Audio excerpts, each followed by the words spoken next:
An absolutely picture-perfect weather night for baseball in downtown Cincinnati. Crowd rolling in. And it's interleague baseball at Great American Ballpark. The Baltimore Orioles, with the best record in the American League, come to town to take on the Cincinnati Reds.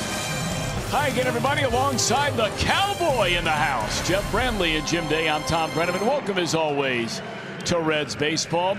We showed you the numbers the other day. The Reds starters, the amount of innings they pitched versus the Reds relievers, and the number of innings that they have pitched. And Cowboy, only a 2-out differential. That's something the Reds need to get turned around right quick. Yeah, you would like for your starters to have quite a few more innings than your relievers. But it is April, and you've got a little bit different way that Brian is using the bullpen. So winning is all that matters right now. Bronson Arroyo making his third start. What do you think so far? Well, I think the big key for Bronson, Tom, is that he's got to get the ball in the bottom of the strike zone. He doesn't quite have the same velocity, the same movement, the same breaking ball for that matter as he had earlier. And the Reds are really hoping that he can continue to move progress forward. Against a team like the Baltimore Orioles, you make a mistake, it's a long, far one. Well, let's talk about those Orioles. They've won 8 of their first 11. They just pounded Toronto over the last 4 days in that series, clubbing 9 home runs. And really, that's the name of the game for this Orioles team, a lot of home run hitting. Not a whole lot of stealing bases, not a whole lot of taking pitches, working counts. These guys are up there to swing, and they're up there to swing and hit the ball out of the ballpark. You look up and down the lineup, they have sluggers everywhere.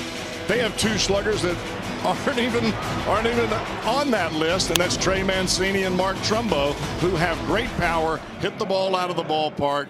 The biggest issue for Bronson is that first time through the lineup. If he can survive that, I think his instincts will take over. All right, so a tall order tonight for the lanky right-hander, but he's trying to get his first win since coming back to the Reds here in 2017. We turn back the clock for these two franchises. Some great history, postseason history. You're watching Reds baseball on Fox Sports Ohio. By Chevy. Check out their award-winning lineup only at the Tri-State Chevy dealer. By True Green, America's #1 professional lawn care company. Live live outside. And by Skyline Chili. Feeling good? It's Skyline time.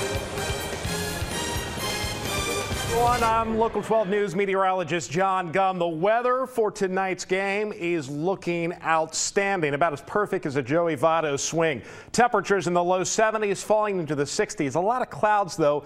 Slim chance for a sprinkle, but it shouldn't have any impact on the game. Enjoy the game right here on Fox Sports Ohio. I once asked Pete Rose, what do you think the best team he played on? I expected him to say 75 or 76. He said 1970. First half of that season was unbelievable in Reds history, but injuries beset them, and the Baltimore Orioles took care of business in the World Series. So when these two teams come together, it brings back memories for sure. Baltimore won that World Series in 1974, games to 1. Only 3 regular season meetings, 05, 11, and 14 between these organizations. And 2005 is the only time they've been here at Great American Ballpark. The Reds did win 2 out of 3 that year. Which brings us to our Elk and Elk storylines for tonight. Longest droughts since their last game at Great American Ballpark. Entering tonight, the Orioles, June 12th, 2005. White Sox haven't been here since 09. Yankees since 11. So it's time to get reacquainted with the O's. Interleague play. Reds and the Baltimore O's. Standing by, Tom Britton and the Cowboy Jeff Brantley with the call on Fox Sports Ohio. Town, Cincinnati, Ohio. Perfect weather night for baseball. Reds have taken the field. And the skipper of the Orioles, 60 years young, same alma mater as the Cowboy, Mississippi State. Makes him a Bulldog, right? That's correct. That's Buck Showalter. What a job he's done for the Orioles. Took over in July of 2010. They've had 5 straight winning seasons, 3 trips to the postseason. Let's take a look at his starting lineup presented by Menards. Seth Smith will lead off in left field. Adam Jones in center. Manny Machado, their standout third baseman. Chris Davis at first. Mark Trumbo in right. Wellington Castillo behind the plate. A latter third of Jonathan Scope. J.J. Hardy, the one-time Brewer. And Kevin Gausman is on the mound. And starting it for the Reds, he's 40 years old. He makes his 372nd Major League start. His 268th as a Red. The numbers brought to you by Mazda on Bronson Arroyo.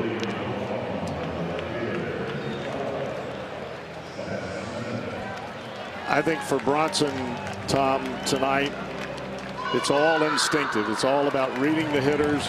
He knows these guys like to swing and swing often, and especially early. And it'll be real important for Bronson to rely on some of those veteran instincts the first time through the lineup, reading these swings from these powerful Oriole hitters. Arroyo 0-2 so far this year. His first stint against St. Louis, 4 innings, 6 earned runs, 6 innings, 5 earned runs. His last start to Milwaukee.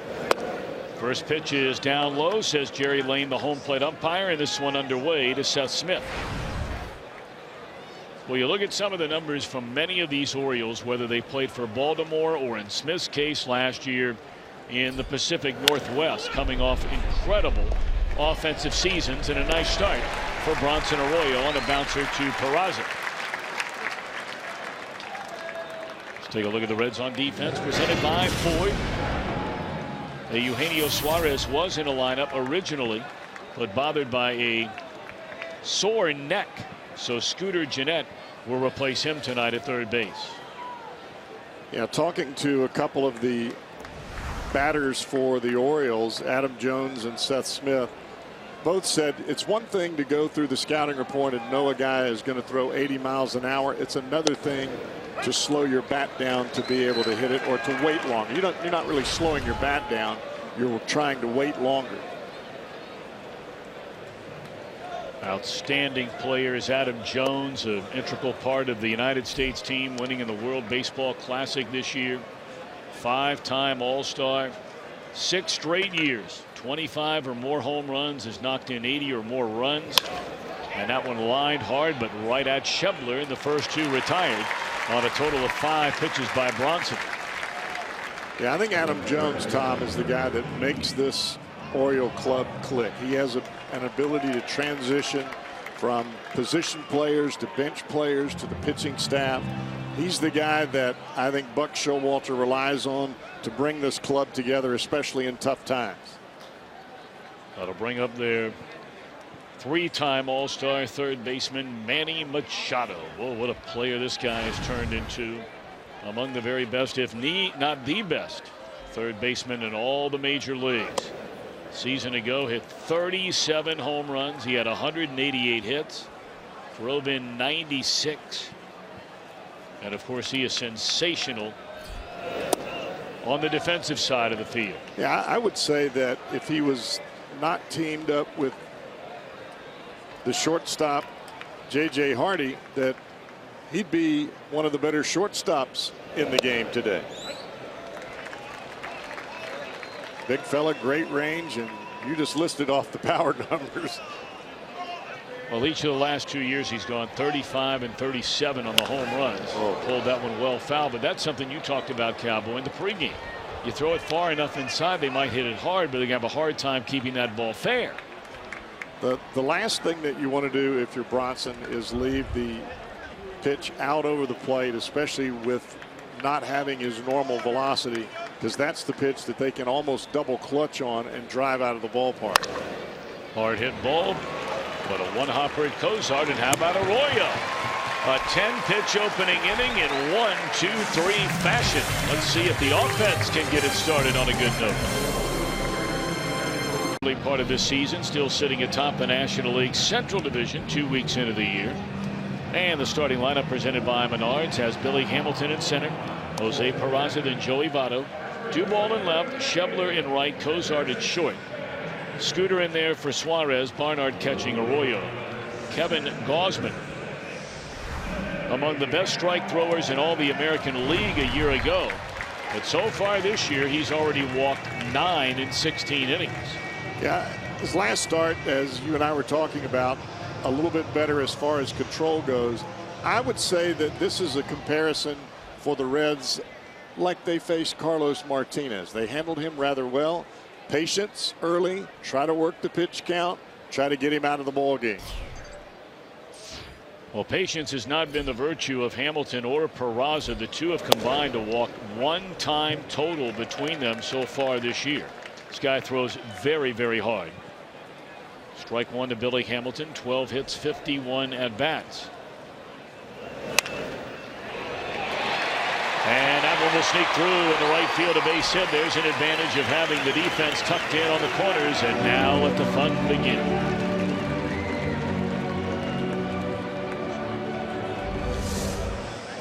Breaking ball stays over the heart of the plate, and Billy pulls it right past Davis at first base.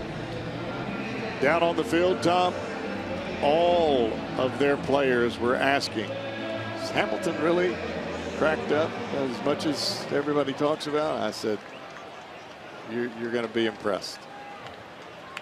Now, Billy was thrown out for the first time the other day against Milwaukee. He did not get a good jump and was cut down by Manny Pena. Pena throws the ball well. That was in the first inning on Easter Sunday. I mean, to give you an idea about, comparing Billy Hamilton to this entire Orioles team, our statistician Joe Luckham tells us that since the start of 2014, Billy Hamilton has stolen, not attempted, he has stolen more bases than the Orioles have attempted. 169 stolen base attempts by the Orioles. And that's a two-edged sword. It tells you that the Orioles play for the long ball. They're looking for that 3-4 run inning, the big inning with the home run. And it also tells you, well, as we Reds fans know, Billy can flat run. It's a rather odd way of holding a runner on over there at first base. We'll give you a look at it. Chris Davis placed off the bag. And a good 3 feet off the bag.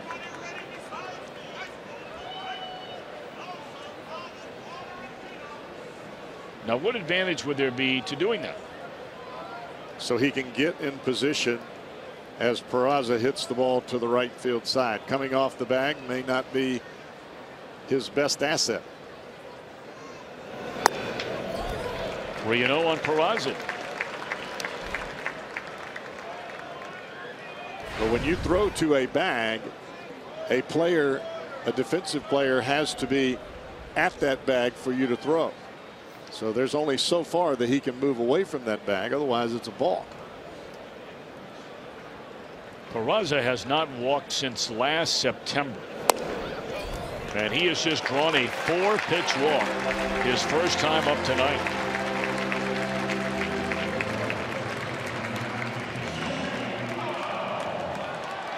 In fact, he didn't draw a walk all of spring training. I wonder, Tom, if that was as much about Hamilton at first base and Gausman trying to be quick to the plate, taking him a little bit out of his rhythm. Because he threw strikes to Hamilton, but with Billy at first base, it has a tendency to change the delivery of the pitcher. And that change of delivery sometimes can end up not throwing strikes. Well, now Joey Votto. Let's hope that Votto's ready to get his season rolling. Showing signs lately. And that ball driven into right field. That's going to fall in. And they are loaded with nobody out after the single. That's an area where these Orioles are thin. There are spots of their defense. They're not going to catch a ball like this. As soon as it left the bat, you knew Trumbo was not going to catch it. Well, a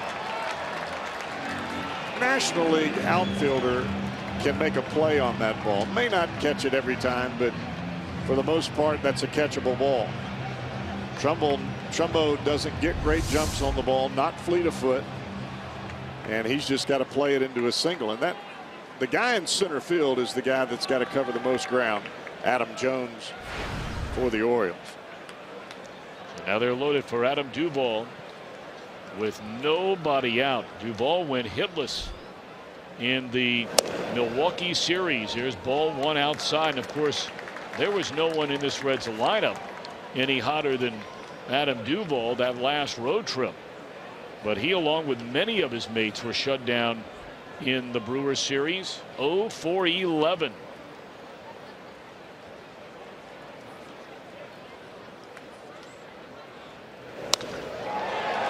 This will bring in a run.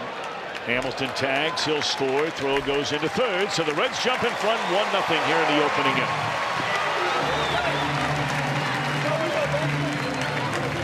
Look at Baltimore on defense, presented by Ford.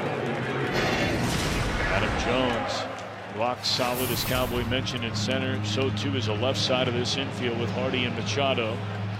Wellington Castillo has come over after a big finish a season ago in Arizona.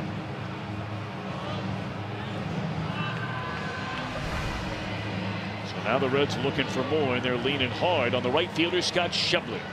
8 hits and 39 at bats. Making his 12th start out in right field. Went 3 for 11 with a home run in the 4-game set against Milwaukee. Pretty evident that Gausman's having a hard time throwing strikes here in the opening inning.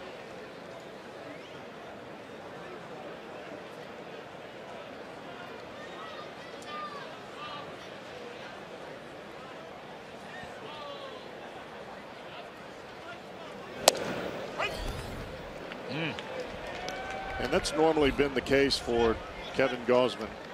If he comes out, gets through the first inning with relative little damage, normally he settles in pretty well. And a lot of starters are that way. Get them early before they actually get into their rhythm. Beat him on a fastball at 96 miles per hour. Gausman, a #1 pick. Out of Louisiana State University, he grew up in Centennial, Colorado.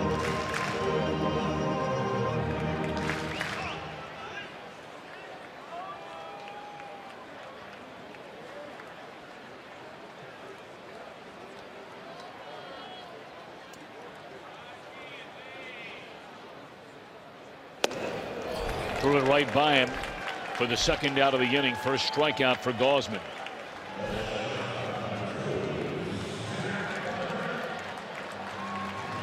Gausman very dominant pitching at Camden Yards last season, an ERA just over 2.6, but look at the numbers on the road. In fact, tonight is his 99th career appearance. He has only won a total of 9 games on the road, 3 a season ago. So now still the hottest hitter in this Reds lineup is Zach Kozite. 6 for 13 against the Brewers, and looks at a strike. You wonder sometimes when you see that type of drastic split, it can't be a physical thing. It's got to be from the neck up. Get used to the mound, get used to the backdrop, an unfamiliar place.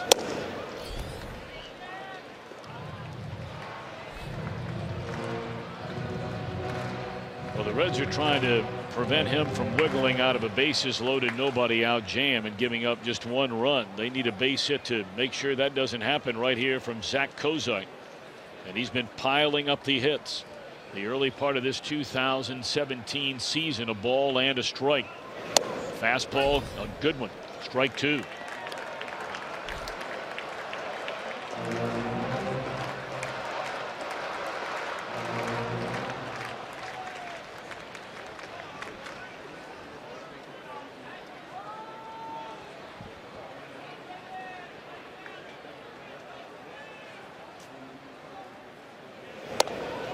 Peraza takes off for third, and he'll get in there easily.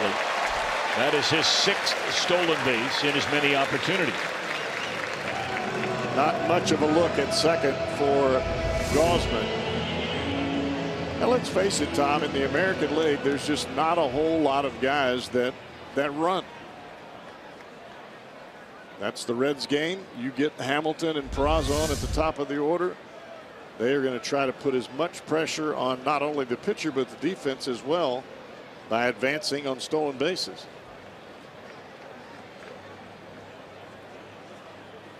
Two balls, two strikes, 2 on and 2 out for Cozart, who wears number 2 on the back of his jersey. Back up through the middle, and this is going to be a base hit and another Reds run. Sounded like he broke his back, but good enough to push across Peraza, who would not have scored had he not stolen third base right there.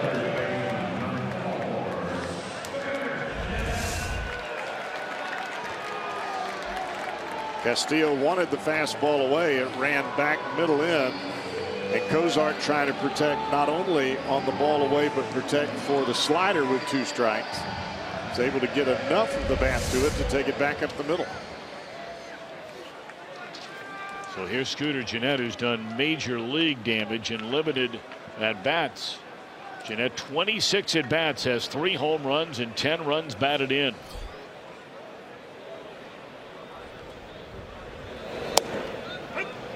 It's a breaking ball for a strike.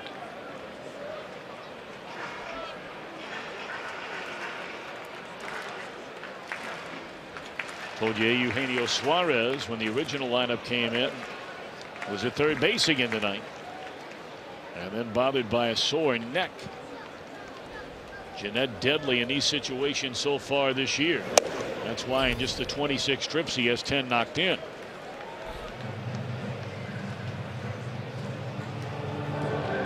And it's not as though he's getting an opportunity to play every day and getting regular at bats. He's coming off the bench, spot start here and there, and an emergency start here today.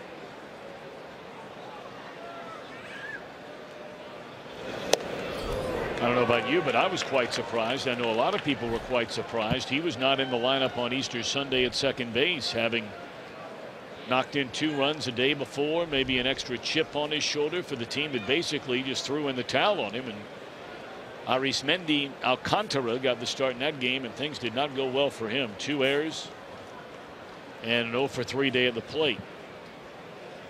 1-2 on Gennett. Bouncing ball left side. Funny hop, and not going to be in time. That came up high on the normally sure-handed Machado, and the Reds have him loaded again. Normally the left side of the infield for the Orioles with Machado and J.J. Hardy automatic. But here in the early going, they have had some difficulties. And you're right, that ball took a tough hop on him. He was a little bit flat-footed. But a left-hander hitting the ball to the left side of the infield, it's got a little bit different spin than a right-hander would have. Right now, Tucker Barnhart had a 3-hit game over the weekend. 1 for 3 on Sunday. Bases loaded, 2 are out. And down a strike. This was the spot last year that you couldn't wait for Barnhart to get up to the plate. Runners in scoring position, it seemed like that was his best case scenario.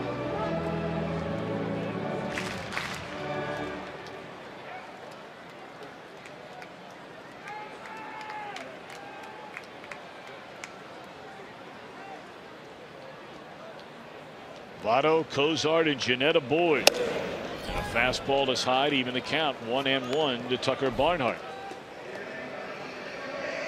Well, this could make a huge difference in this inning. You get a base hit right here, score a couple of runs, make it 4-0 rather than 2.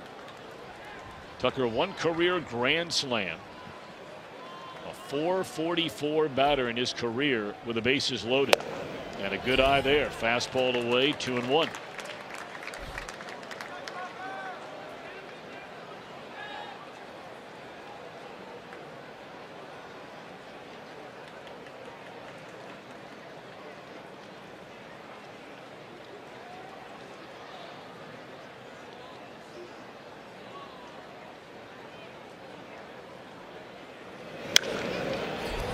Popped up, and this should end the inning, and it will. But a real nice start for the Reds here in the first.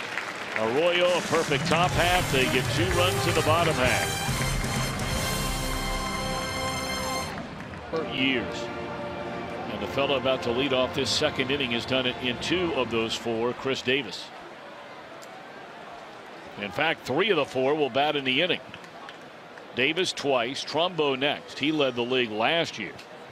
And then Wellington Castillo.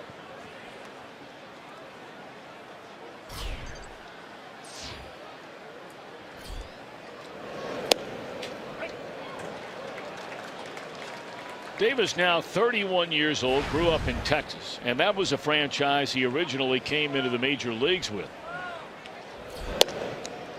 Drafted in the 5th round, 2006, made his major league debut 2 years later, had some nice seasons. Never really played every day for Texas, but put up everyday like numbers, power numbers anyway. He's never been a guy that walks much. He's not an on-base percentage guy. And he's really never been much of a batting average guy. Career .250 hitter, and he'll do a lot of that. But boy, when he gets it rolling with a long ball, look out. And Davis can get in those types of grooves where you make a great pitch and he still hits it out. That strike 3 call, a couple of those on the outside corner by Arroyo. Beautifully done. Well, through the first 4 batters, Bronson looks better right now than he did at any point in time in any inning in the first 2 starts. And changing speeds dramatically. 10 pitches in the first inning, they were all different speeds from 69 to 86. Throws the first pitch fastball to Trumbo, takes ball 1. Trumbo just got his first home run over the weekend in Toronto. Orioles hit 9 of them in the 4-game series. Had him way out in front of that breaking ball, and that's an easy play for the second out. You know, you go back to the game against Milwaukee Thursday night. Arroyo said afterwards, the next 2 times out, if I don't see something a little bit crisper and able to keep us in the ball game a little bit better, maybe you're at a dead-end street. He's always been perfectly honest with himself and with all those around him.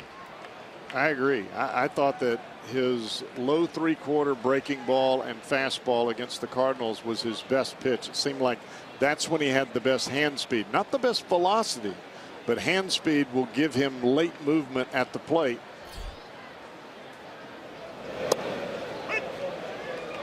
I mean, he's actually throwing a breaking ball today that's got a little bit of depth to it and some break to it. Wellington Castillo, cast off by the Cubs and the Mariners a year ago, and by the time he landed in Arizona, I mean, he was hanging on for dear life. And then, my oh my, did things get turned around for Wellington Castillo. He hit 17 home runs for the Diamondbacks in 274 at bats. And that's a fair ball up the left field line. Castillo cruises into second base. First Baltimore base runner comes with 2 outs here in the second inning.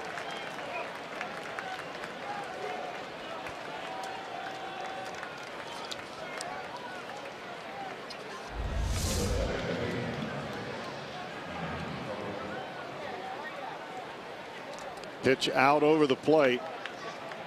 And you can see that's a breaking ball, and instead of darting down and away, it backed up a little bit towards the middle of the plate. You pick up that spin, keep those hands back just slightly, and he hit it right on the barrel. So with all the bigger names and certainly guys through their careers that have put up monster seasons, this guy right here is probably the hottest hitter in their lineup right now, and that's Jonathan Scope. 9 hits in his last 19 at bats, 3 doubles, 2 home runs, 5 runs scored, 5 batted in. Had a real nice year last year at 25 home runs, had 38 doubles, set career highs in everything, including 82 runs batted in. He may be the biggest second baseman in baseball. Walked out to the batting cage. I saw him standing there thinking, geez, he looks like a first baseman.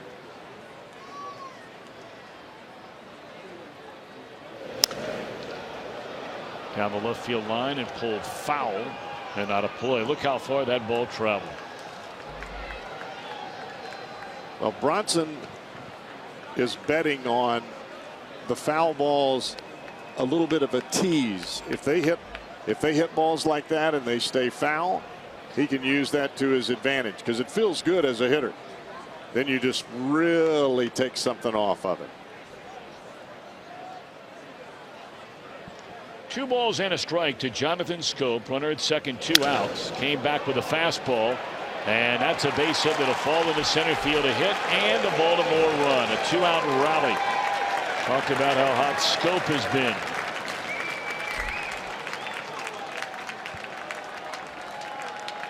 That's the type of swing that Bronson Arroyo does not want to see.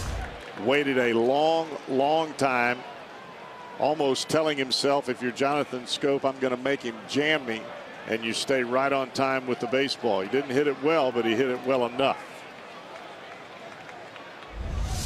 Well, now J.J. Hardy, the batter. He's not squared off with Arroyo since going over to the American League in 2011. But while both were in the National League Central, Hardy hit 5 home runs against Bronson Arroyo, and even now at this point in his career, that's the most home runs that Hardy has hit against any pitcher.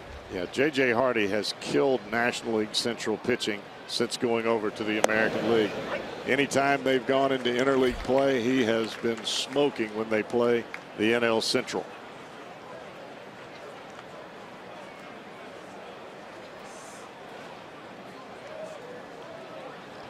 So back-to-back 2-out hits for the Orioles to produce a run. And now 0-2 on J.J. Hardy.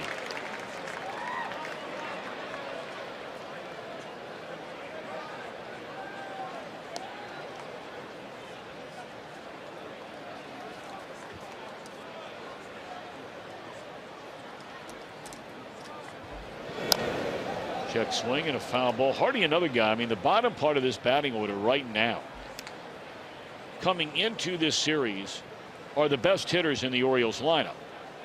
Now, over the long haul, they won't be the best, but right now they're the best. We talked about Schoop. Well, Hardy in the last 4 games has 7 hits in 16 at bats. Got him swinging to end the inning. Orioles get one back. 2-1 Reds after an inning and a half. Shocking news. Well, not shocking, but stunning for the Pirates. Starling Marte suspended 80 games without pay today. Tested positive for nandrolone as a performance enhancer. He will be ineligible for postseason play should the Pirates make it, and that puts a big hurting on the Pirates, not only the outfield, but their team in general. Well, you're not lying about that, Jim Day. That's a big hit for Clint Hurdle's team. He is certainly been one of their better players over these last couple of seasons and improving each and every year. Synthetic steroid derived from testosterone. Busted. Arroyo puts a charge into one. This ball's hit a long way, but still on a cool spring night, not going to travel the way we'll see that ball travel come summertime.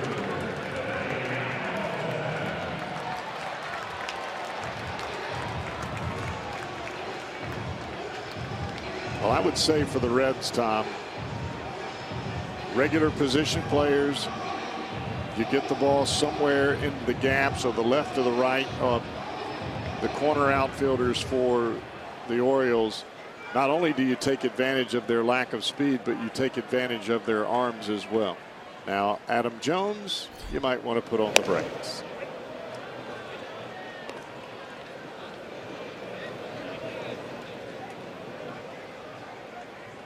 See, if I'm Billy Hamilton here, I'm not bunting the ball anywhere near Machado. I bunt the ball over there by Chris Davis. We've seen too many times where Machado has been on the highlight reels. You're right about that.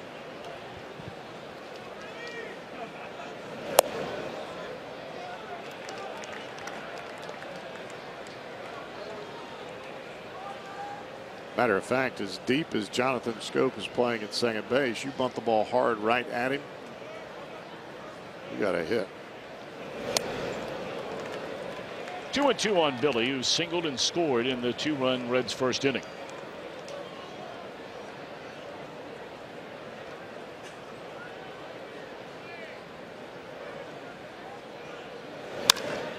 Bouncing ball back up through the middle. Going to be a tough play. Scope, no, he had to hurry. And that'll be an infield hit, I'm sure, for Hamilton. I'm not sure if he fields the ball cleanly if he still throws out Hamilton.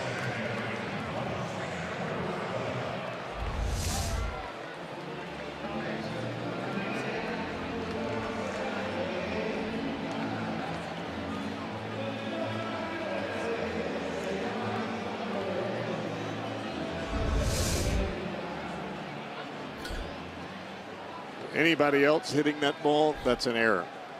But for Billy Hamilton, because of his speed and where he was down the line, I think you're right on the money, Tom.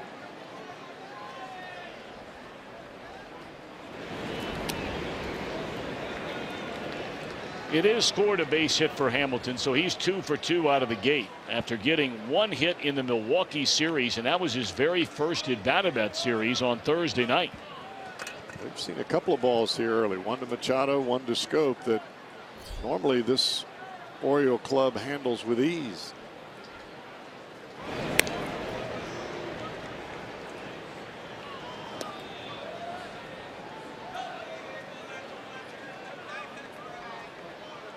Billy did not attempt to run when he reached base leading off the bottom of the first inning. Peraza followed with a walk, then Votto singled to load him up. Peraza stole a big base in that inning because it was an infield hit that drove him in from third. More than likely does not drive him in from second base. Yeah, there's no doubt. Without the stolen base, Cozart does not get the RBI.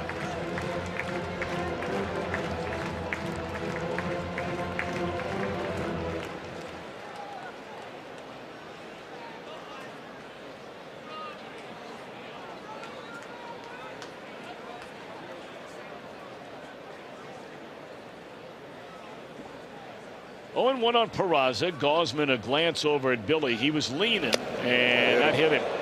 Yep, that's a hit batter.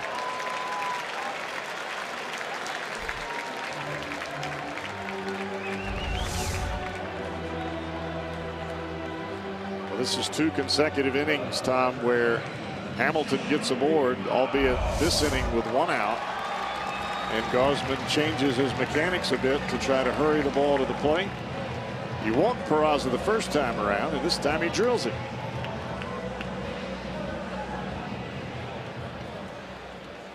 All right, now an RBI chance for Joey Votto. He lofted one into right field. Hamilton wasn't sure if Trumbo was going to get there. He had to wait and wait and wait, and when it fell in, Billy only able to advance 90 feet. Votto going after that first pitch fastball at 96 miles per hour. That's his first swing and miss in over a week. Votto putting a lot of balls in play, swinging at a lot of strikes so far this year. Gausman better keep a close eye on Hamilton. He didn't do that with Peraza earlier, and Peraza took third easily.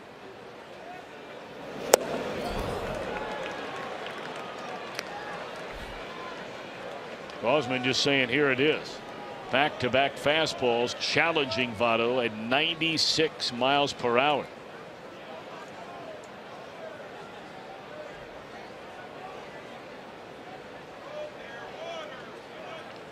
Would he go for a third in a row, Cowboy?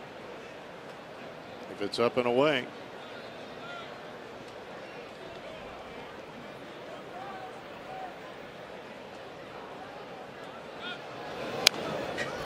Came in that time. At 98. Well, Gausman can dial it up. He's a guy that when the adrenaline is right and the arm's feeling good, he can hit triple digits.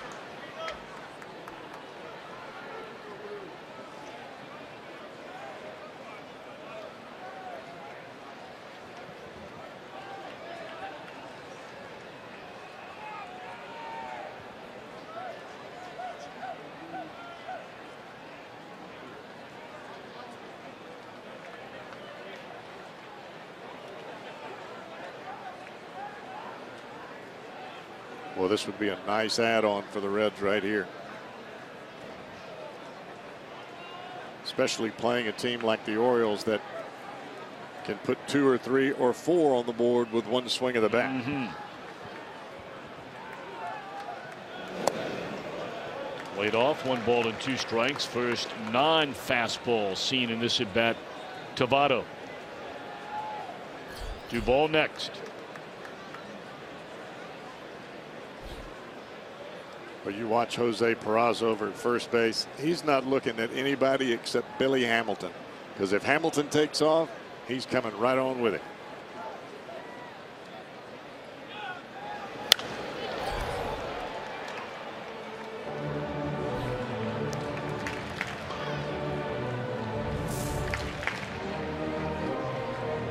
There is no doubt that Gausman has that high-end velocity, and Bronson has always been the crafty righty, not the crafty lefty, the crafty righty, relying on his guile and his experience. So far tonight, this is the best I've seen Bronson look.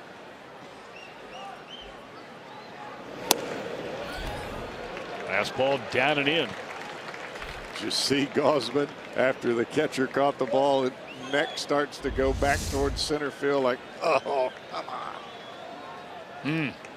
Close.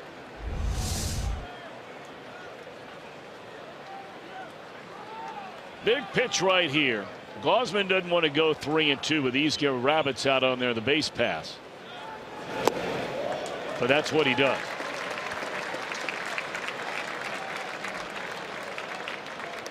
Now with Hamilton at second time, you've got J.J. Hardy playing right there at second base. The entire shortstop position is wide open. Even if Votto rolls a 45 hopper through there, he's got at least 1 RBI.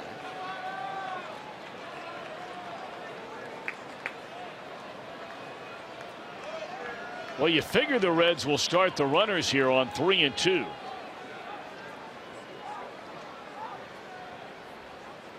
Hardy right behind Hamilton. There they go. And it's ball 4 and they're loaded. That's an excellent at bat by Votto. He came all the way back from behind, 0-2.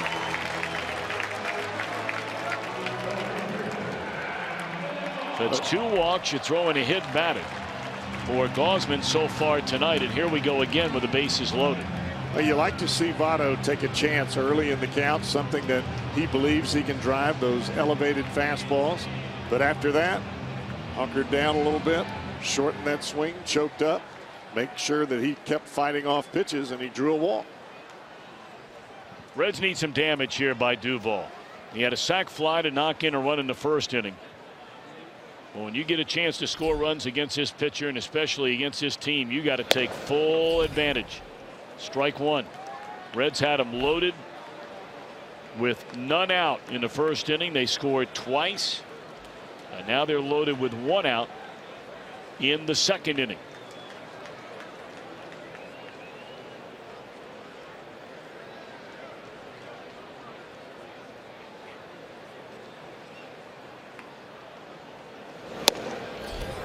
And just like that, fastballs to get ahead 0-2.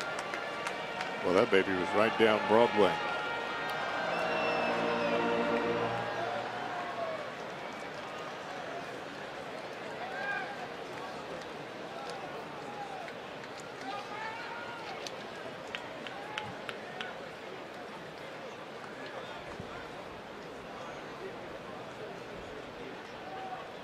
Oh, 2 pitch. The last hit Duvall collected was his second at bat in the final game of the Pirates series. That was last Wednesday night.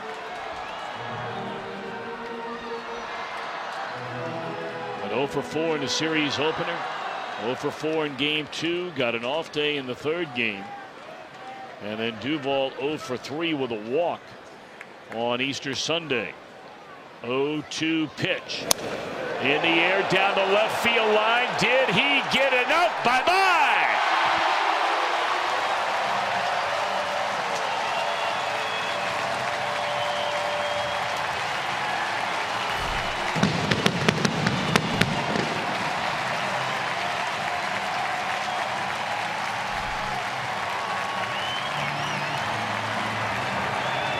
A grand grand slam for Adam Duvall.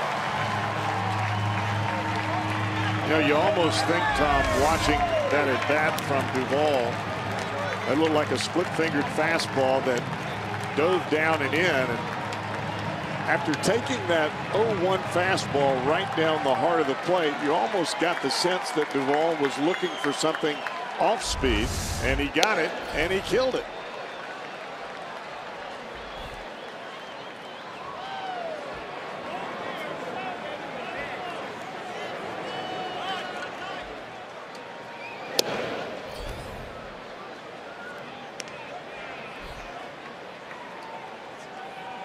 This is not as though the Reds had put up 6 runs against a number 5 starter for the Baltimore Orioles.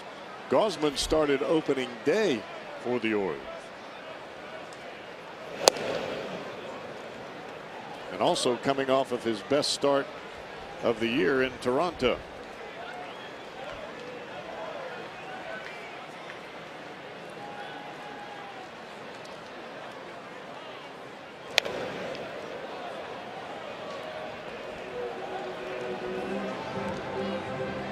My good friend, the director of media relations, the vice president of the Kansas City Royals, scalded me after that Votto plate appearance when I said, what a great at bat by Votto to draw the walk. He says, don't you know that's a plate appearance?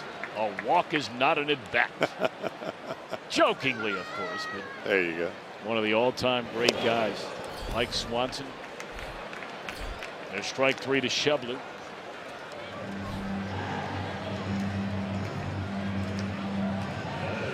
What a start for the Redlegs here tonight, though. And do not take your foot off the gas pedal, because this Orioles club, we have seen them strike, and we have seen them strike late. They can score runs in bunches. You just keep right on putting numbers on the board.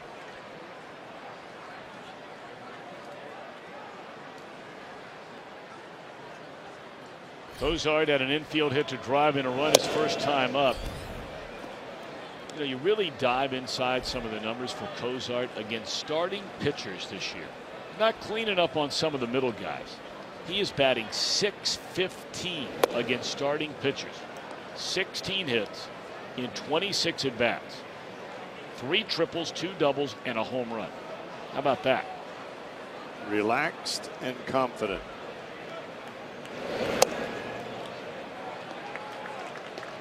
You can't hit with any type of consistency if you're grinding the bat with your hands, if you're squeezing it, your forearms get tight. He's got that bat resting on his shoulder. He's relaxed. He's seeing the ball well.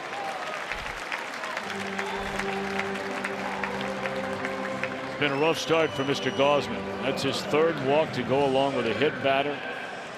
Reds have 6 runs against him, and we're just in the 2nd inning, and Buck Showalter's going to get on the horn. No, he's not.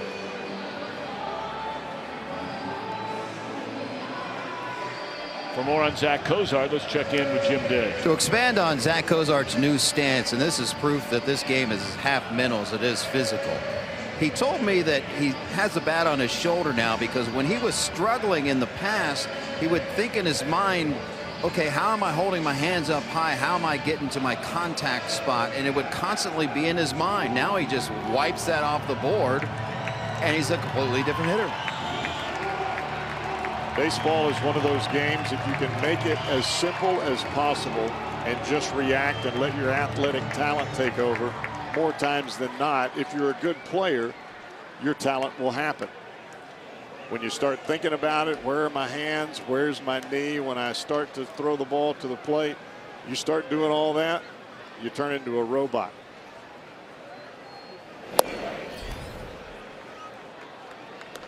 It's already a whopping 58 pitches for Gausman, and he's still not even through 2 innings yet.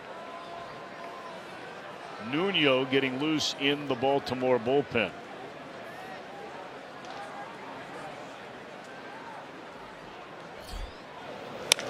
That one hooked down the right field line, and Cozart will advance first to third as Trumbo gets it back into second base.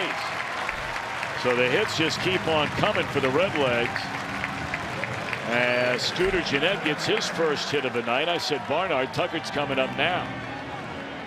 This will be the 17th batter that Gausman will face, and we are in the second inning. And now Buck is on the horn. That's a whole lot of pitches and a whole lot of work.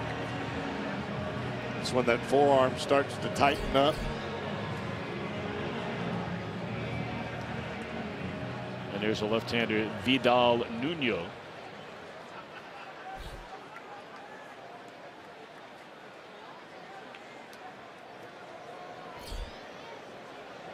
Tucker Barnhart ended the opening inning with a pop-up to the shortstop Hardy. And it's not as though Gausman is bouncing balls to the plate and all up high and all over. He's just missing about 3 or 4 inches off the plate or a little bit down. I wonder in some of these pitches if he thinks he's missing, because that one right there looked pretty good. But it goes back to what you and I have talked about a lot. I believe that you have to know the umpire's strike zone as much as you have to know the scouting report on the hitter. Now, granted, everybody says, well, the strike zone's the same. No, it's not.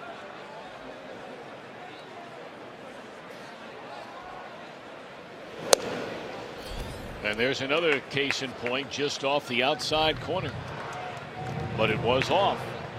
2-0 to Tucker. There's some umpires, you'll get that call for a strike. There are some umpires, you'll never get that call for a strike. And if you're a pitcher, you better know it. Jerry Lane, the crew chief, calling the balls and strikes in the opener of this series. What a play by Machado, preventing another run. I don't know how that ball didn't go into left field. Snap throw. Not only did Machado make the play, he had to blind himself going behind Cozart to pick it on one hop. Special player. Well, Tucker will have the green light with a pitcher on deck, 3-0 here. If he gets something he likes, he will let it rip. I don't know if that's necessarily in his zone, but it might be the closest thing to a hittable strike he's going to get.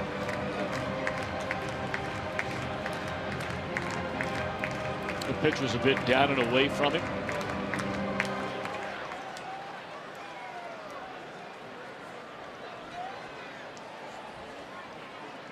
Runners at first and third, 2 outs, 4 runs home. Runner goes first to second, and there's another base hit and another run.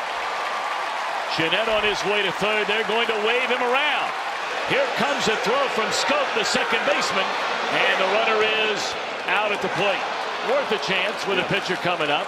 Good move by Billy Hatcher. Worth the chance. The first run does score Cozart. But the big story, the Reds a 7th spot in the first 2 innings. A grand slam by Duvall. Last time out, Billy Hamilton, another spectacular catch, crashing hard into the warning track here in center field. Just to give you an idea out here, this is no walk in the park. This is a hard surface, and you are crashing into a mixture of dirt, clay, and these pebbles and rocks. You've heard of the term selling out. Well, a catch like that on a surface like this, truly selling out. You know, Cowboy, I was talking about that the other night when he made the catch. That's not like, you know, the dirt you'll see maybe on a real nice little league field or a not-hole field. There's a lot of rocks and hard stuff out there on that track. And there's a reason that it is, so you can feel it as you hit it with your foot racing back towards the wall. You don't really have time to look down to see if you're hitting the warning track.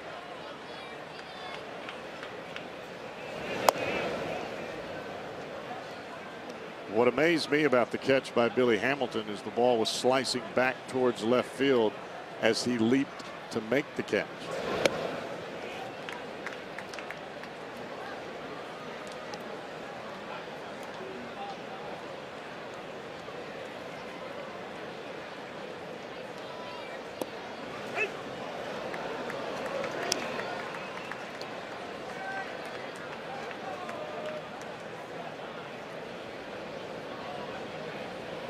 All right, long way to go in this one.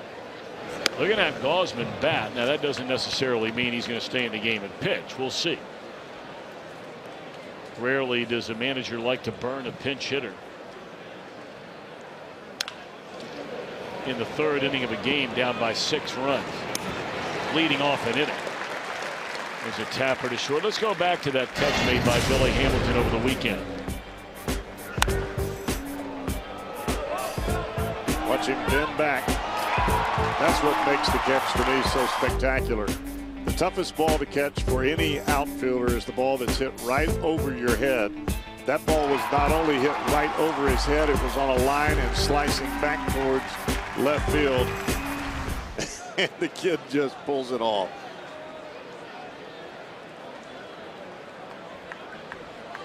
Back to the top of the order we go. Bronson Arroyo allowed a double by Wellington Castillo after retiring the first 5 batters of the game, and then Castillo would score on a single by Jonathan Scope. But that's the only damage so far against Arroyo, making his 3rd start of the year.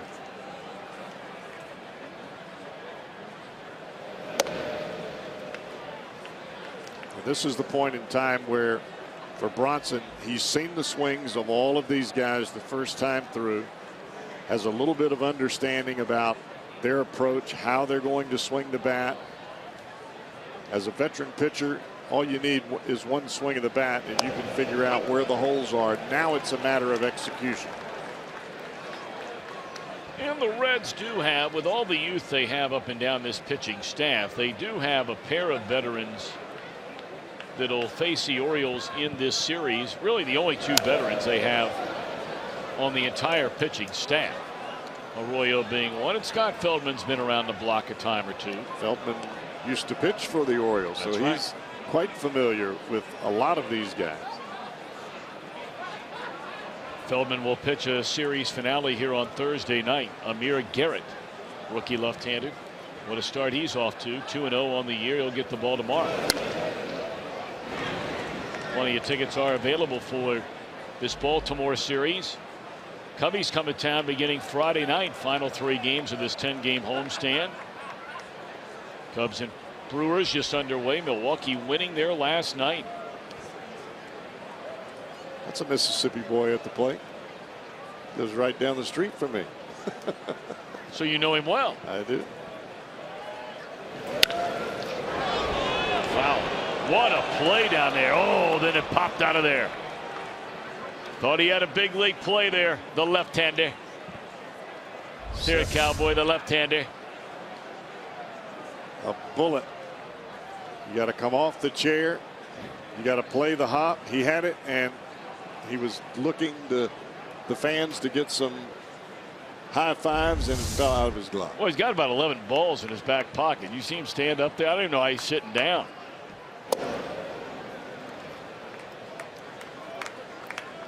You know he's down there. He's smiling, but man, he said, I had it. His heart's beating 100 miles an hour right now. Oh, man. Good effort.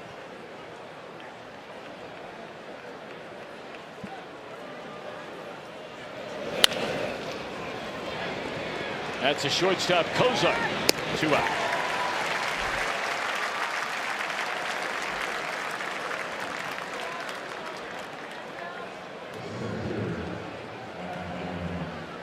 The other night when the Reds were in Pittsburgh, we had a chance to visit for a little while with the manager of the United States World Baseball Classic Championship team, longtime Major League manager Jim Leyland. And some of you heard me talk about what he had to say regarding this young man right here, Adam Jones.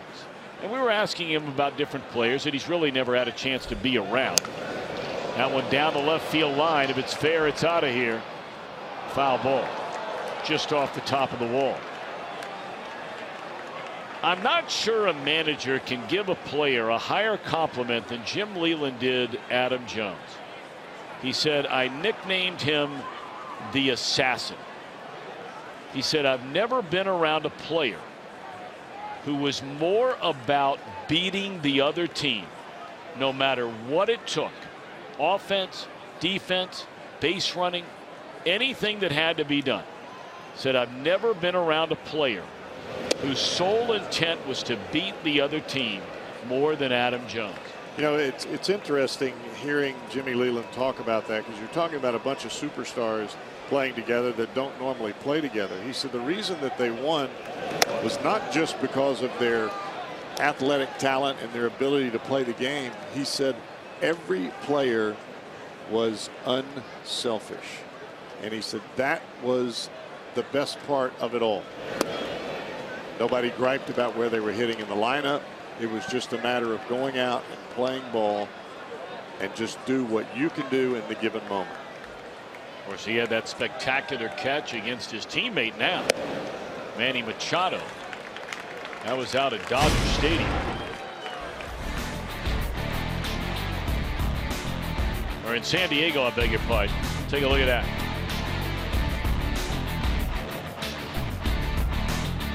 How sweet is that?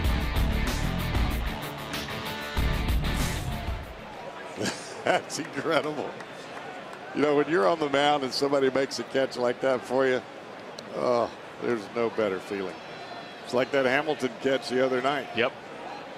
Scott Feldman, first man in line, waiting for him because Feldman's the one that threw the pitch. It's the first walk given up by Bronson tonight. We're just in the third inning. Top of the third at that. Reds lead 7-1. Well, this one a long way from being over with all of the might up and down this Baltimore lineup. I told you they had 9 home runs in the 4-game series, winning 3 out of 4 against Toronto this weekend in Toronto. Regardless of the outs in the inning, you don't want to put guys on ahead of the trio coming up now. Machado, Davis, Trumbo.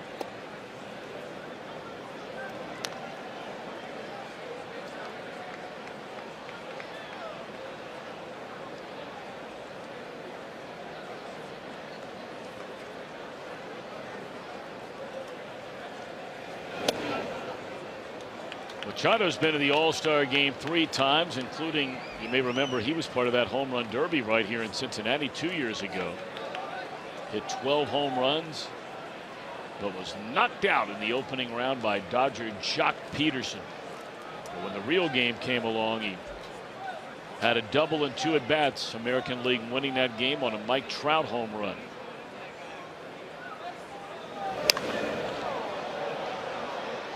Rio swinging from his heels. That was almost into the third deck foul. And you see where that pitch was, right on the inside corner. That way, if a hitter does take that big hack as Machado did there, it's just it's a beautiful fly ball, but it's nothing but a foul ball. All right, 3-1. Foul ball again.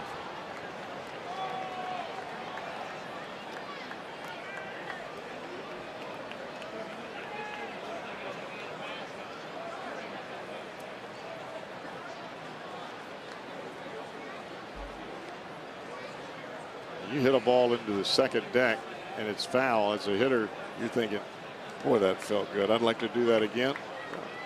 It's just another strike. 3-2. Jones running, struck him out, and that's the inning. A walk, 1 left, middle of the third. Reds lead 7-1.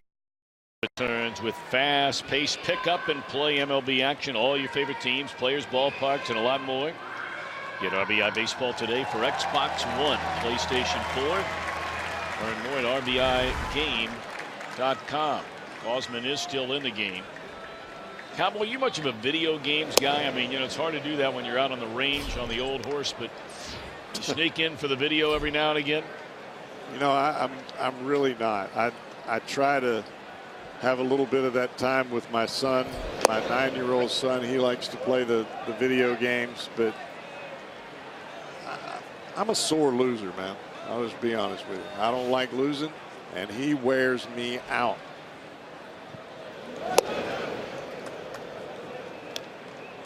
You know, you play the games, there obviously is some competition that goes in it. Sure. Maybe I need a little practice. Well, you know, when he goes off to school and, you know, you get back home and Early October, you can sit down for about 7-8 hours and get dialed in. Then he comes home and give him a whooping. Problem is, I don't know all those cheat codes that he knows. That's right. I can't figure them out. One away in the inning. Boy, you're not lying. You know, my son, his thumbs are faster than mine. That's right. But I mean, you know, all of a sudden he talks me into playing with that Madden football, whatever it is, and all of a sudden, you know, I think I'm getting the hang of it. And all of a sudden, you know, he's losing by a touchdown about halfway through the game. His receiver catches a ball and then jumps over my guy. I'm like, well, how do you do that? And I didn't show you that. I didn't tell you about that.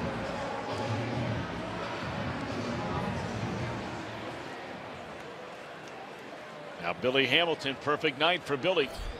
2 for 2, couple of singles, couple of runs scored. Has not stolen a base in a game tonight. He's not attempted one.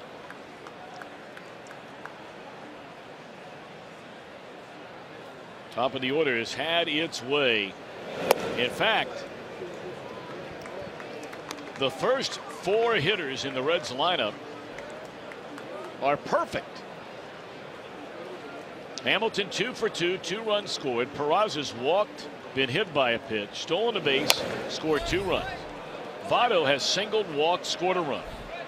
Duvall without a plate appearance on the sac fly RBI and hit the grand slam.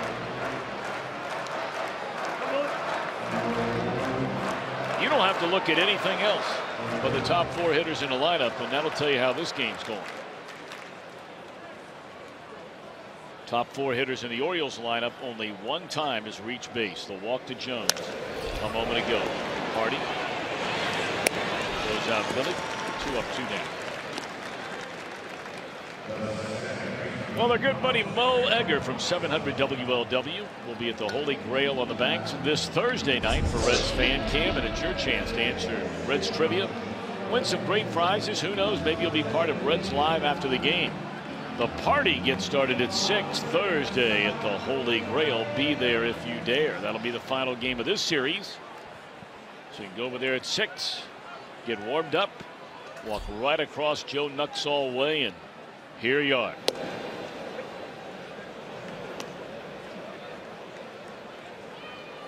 Well, you look at the first 2 batters. You were talking about the first 4. The first 2 batters in the Reds lineup. When those guys get on base, it just seems like the offense goes into high gear. Even if one of them gets on, they just create an atmosphere of pressure for the defense. Both Peraza and Hamilton can flat fly.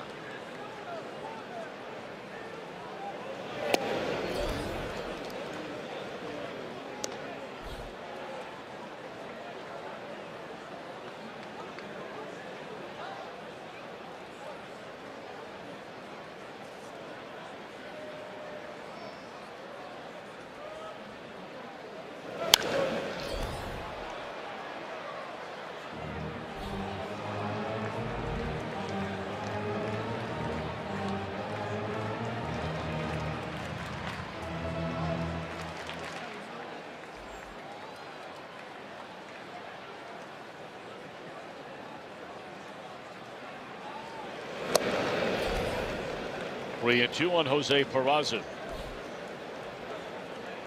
I mean, that last pitch is the story of Kevin Gausman's night. 98, about 2 inches off the outside corner.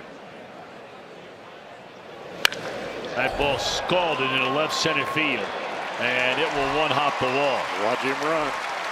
Peraza will pull the chute. A 2-out double for Jose Peraza.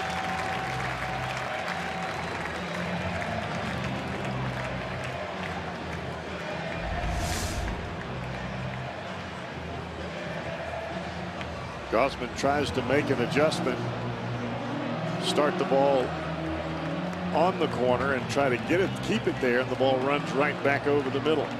His night's done. It's going to be all for Gausman. He'll give way to Vidal Nuno. Our Skyline Chili call to the bullpen as Buck Showalter makes the change with a left-handed batting Votto coming up. 2 2/3 allows 8 hits so far, 7 runs earned. And he'll give way First year in Baltimore after an excellent season a year ago in Seattle to Vidal Nuno. Fourth appearance of the year for this left-hander. Last year pitched in 55 games, 1 start with a 3.5 ERA. Votto a single to right, has walked, scored a run. Jose Peraza at second base. Red scored 2 in the first, 5 in the second. Trying to make it a hat trick of scoring innings.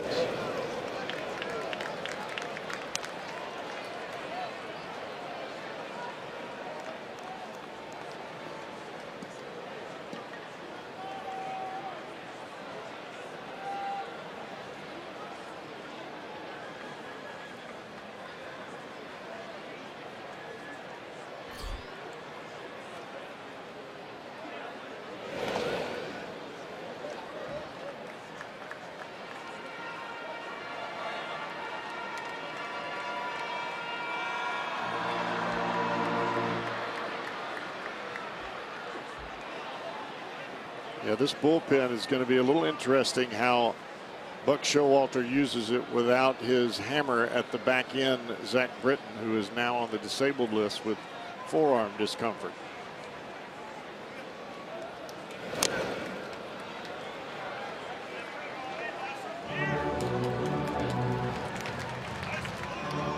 What a run it's been for Zach Britton.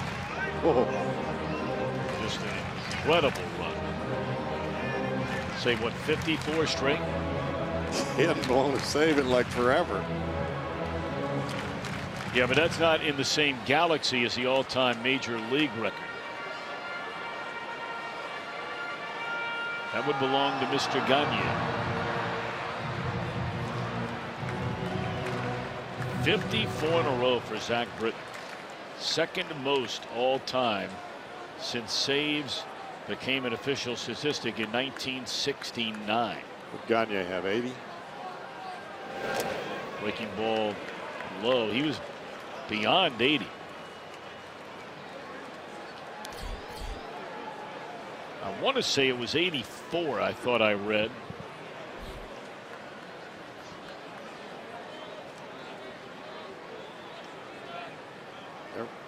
There were some guys that saw him pitching in that Hall of Fame game that said, man, there were scouts there that were salivating. That's in the air to right field and deep, and Votto leaves the yard, a 2-run home run. He's starting to get heated up.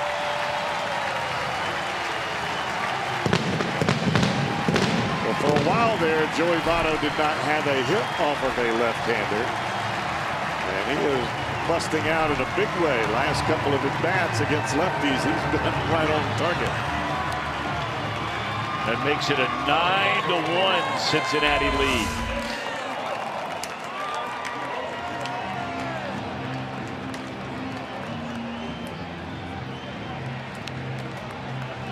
Nuno in his first 3 appearances retired the first batter he faced each time. He had Votto 0-2. That didn't quite work out for Nuno. Oh, but again, that was just an extraordinary at-bat for Votto. I mean, there were a couple of pitches in there. One he took that was close. He fouled one off. It wasn't a good-looking swing. Just kept battling and battling. And then bang. And now Duvall launches one to left center field. And that ball's up against the wall. And Adam in with a double, and the Reds have 10 hits, and we're just in the 3rd inning.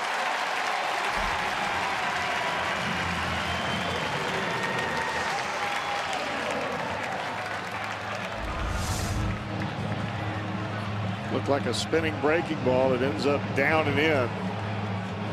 That is a death zone for a lefty against a righty because it stayed over the heart of the plate. It started on the plate and stayed on the plate.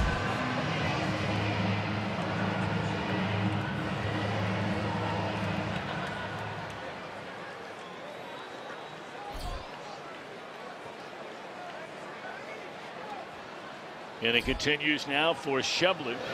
He has struck out each of his first 2 times up. Gosman charged with 8 runs of the 9. In 2 2/3 innings, he gave up 8 hits, struck out 2, walked 3, and hit a batter.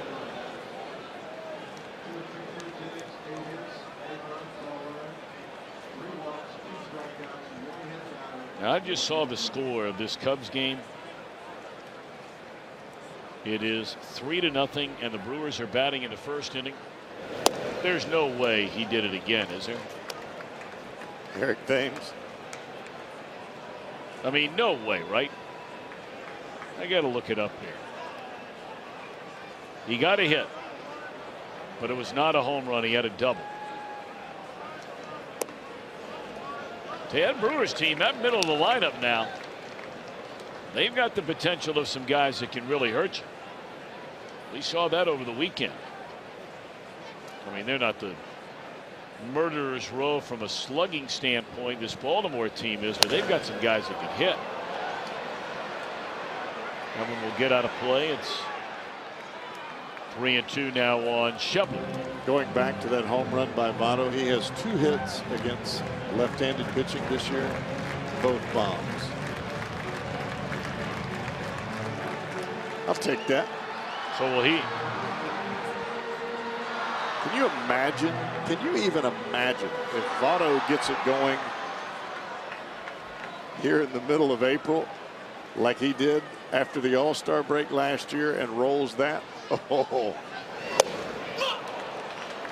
That's all for Shubler. 3rd straight time he struck out. But the 3rd straight inning, the Reds have scored.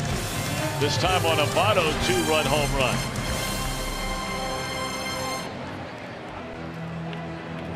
Well, tomorrow on an all-new Reds Weekly, Scooter Gennett has made a big impact in the first 2 weeks with the Reds, plus a tour of an amazing collection of Reds memorabilia at a home in Lima. Jeff Pecoro and the birthday boy Doug Flynn tomorrow night at 6 for Reds Weekly. Chris Davis hooks one into right field. On his way into second base, sliding in with a double, and that's the 3rd hit for the Orioles against Bronson Arroyo. And that's the way things start here in the 4th. What do you think about Arroyo so far? Well, I think the big key is the movement of the pitches. Even when he has left the ball in the middle of the plate, as you saw to Machado, the ball still had downward movement. And that's the big key for Arroyo, especially now that his velocity has been down. Tonight, I've seen him hit 87 3 or 4 times. So we're seeing progress in that direction, starting to look more like the old Bronson Arroyo. Much better location here tonight than we saw in either of the first 2 starts, and much better hand speed. That's what's creating that late movement as the ball gets to the plate. Mark Trumbo, big slugger. Popped up to Votto his first time up, waves through that pitch.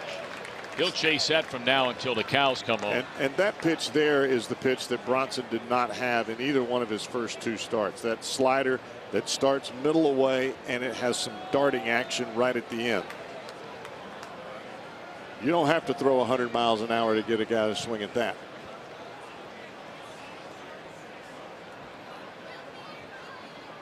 Oh, and 2 to Trumbo. And again, we said he'll chase that all day long. Why he strikes out about 150, 180 times every year. He will hit the home run, but you can get him out. Watch this ball as it gets to the plate. It looks like a strike. Bronson normally has the ball running in on the right-handers. Trumbo sees it as a ball that's going to come back. This one starts higher. It looks even better. But by the time Trumbo swings, it's a foot off the plate. Need a Bodor to hit that.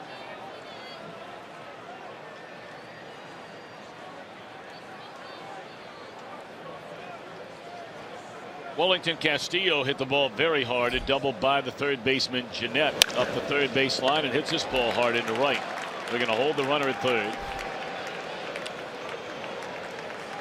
Runners on the corners with 1 out.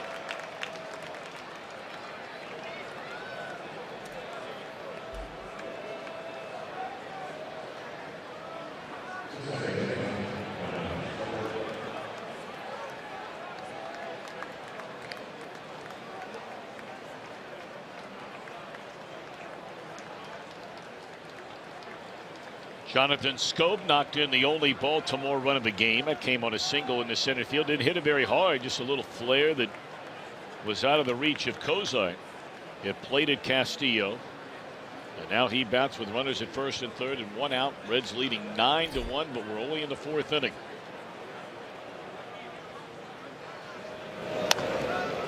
How about that? Had him so far out in front of that pitch. There's just nothing left to go through with the swing. You get your adrenaline up thinking, all right, I've got a chance to drive in some runs. You get a 60-something mile-an-hour curveball right on the outside corner. That's a pitch that you hope you miss if you're the batter. You don't want to hit it off the end of the bat. Well, you know, longtime major league catcher, longtime successful major league manager Bob Melvin used to say all the time, you flip one up there at 68 and guys are not going to hit it. That was 68 miles an hour from Arroyo on that breaking ball to Scope.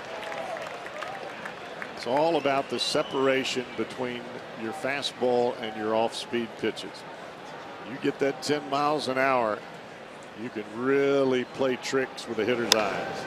Straight up in the air. How about it? That's vintage Arroyo there. Runners on the corners with one out in the inning and gets a pair of harmless pop-ups to retire the side. It's Ohio, brought to you by Cincinnati Children's, changing the outcome together, and by your local Ford dealer. Ford, go further.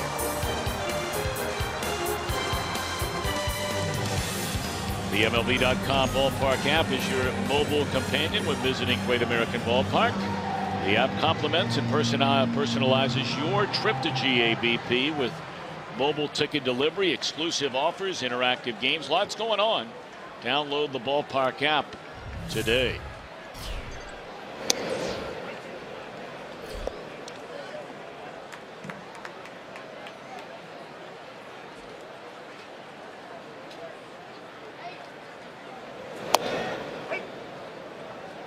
You know, there are a lot of folks that are tuning in right now, Tom, that before this game started, they thought the score would be flipped. Sure they did. With the Orioles having the 9th spot on the board and the Reds with only one. And they probably didn't expect Bronson Arroyo to be in the game, especially if you're expecting one team to have 9. The starter's not going to be in the game, and in this case it is Gausman who's out.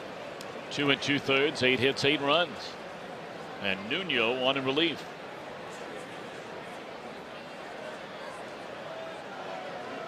Second infield hit to knock in a run. He's walked and scored and waves through that one. Strike 3 to start the bottom of the 4th inning.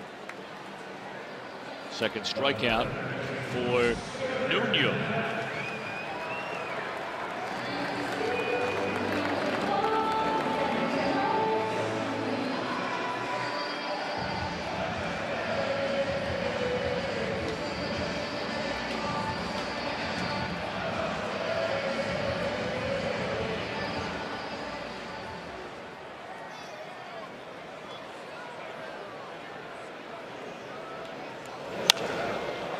Straight away center field. That's Adam Jones country. Can he get there? Oh, what a catch. What a play by Adam Jones. 2 away in the inning. He's all the way by the left field line before he makes a U-turn. Now we're used to seeing Billy Hamilton run down balls this shallow. It's a heck of a play by Adam Jones.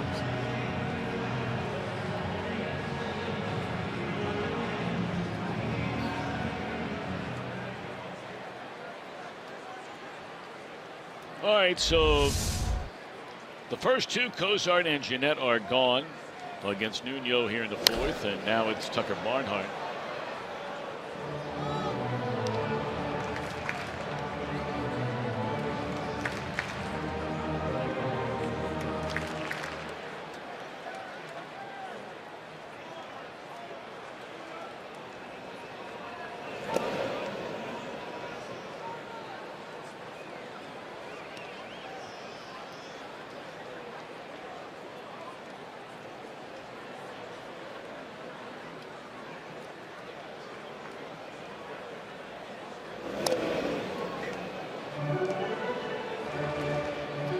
has really done an outstanding job behind the plate. And that's Barnhart's calling card.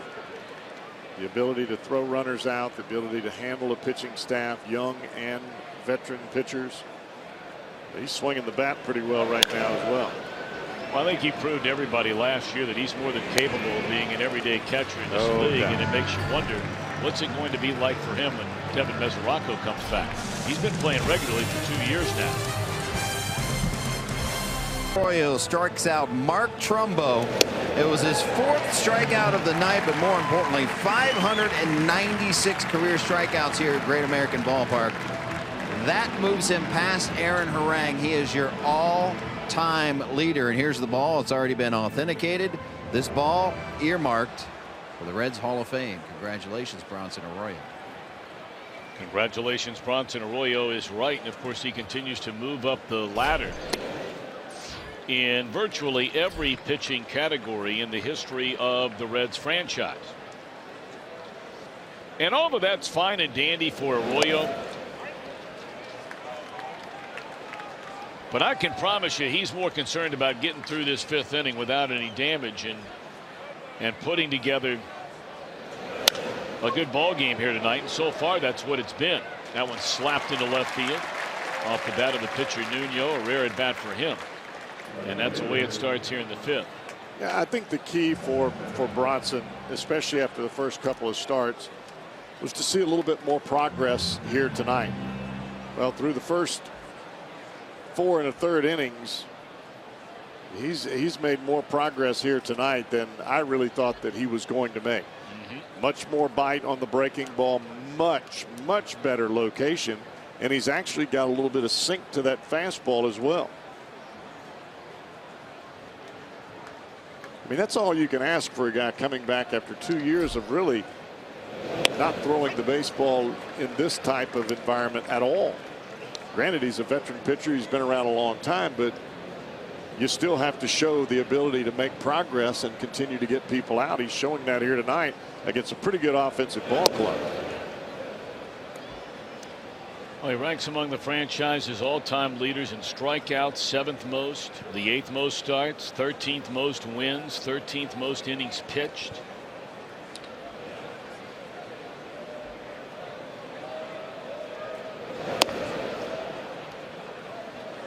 But at the end of the day, like you say, Cowboy, it is still a results-oriented business. It's just like, you know, your sales guy selling whatever it is you're out there selling. There are numbers you got to hit. And if you don't hit them, they'll find somebody who will. And the Reds want to see Arroyo start stringing together some good innings, some good starts, and doing some good things. And I know everybody and his brother's rooting for the guy. And not only does a good outing and good outings in continued fashion help this ball club, but it helps them in a way that a lot of people don't understand. When you're Bronson Arroyo and you're making a comeback, a lot of these young guys are looking at you because you've had some great success. You've had the big contract. You've done some pretty good things in your career. But if you don't get people out, it kind of takes away from your leadership role. When you're out there and being able to get your job done and do it well, throwing way below hitting speed, the younger pitchers look at you and think, wow, that changing speed thing works pretty good. Maybe I should try that. Where are you going? Believe me, I've said a million times, I'm not getting anywhere near a foul ball. Never. Never. Did that ball hit the bat and you were bailing? Trust me. I'll protect you. And I'll I catch will bail every single time. I'll get it. I'm not Chris. I'll reach over there and snag it.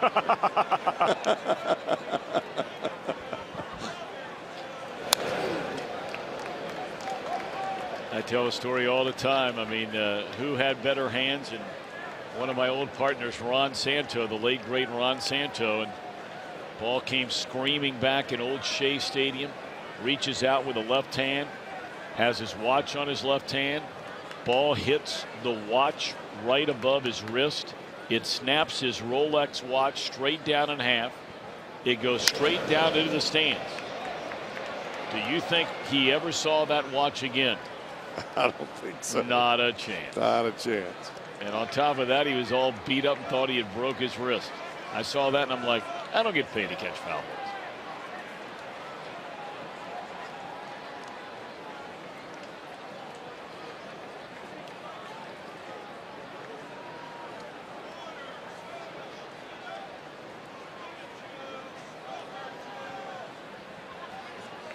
Oh, 0-2 on Adam Jones, and a sweeping breaking ball is too far outside. Arroyo's walked 2. He's allowed a run on 4 base hits. He struck out 4.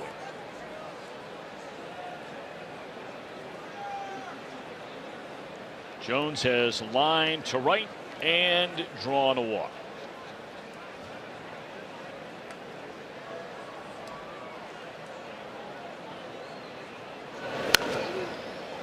Another breaking ball and another foul ball.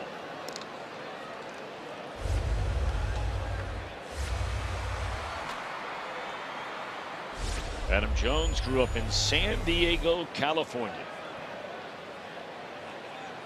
A first-round draft pick in 2003 by Seattle. Came up to the big leagues in 2006 with the Mariners. And then was traded at the end of the 2007 season. There's a laser to the seats and a home run for Adam Jones. It's a 9-3 ball game in the 5th.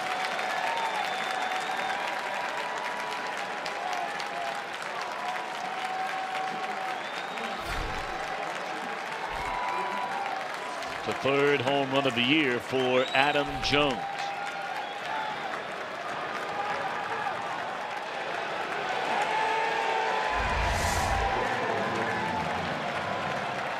Barnhart wanted that ball inside, and you can see where the ball ends up. It is out over the plate.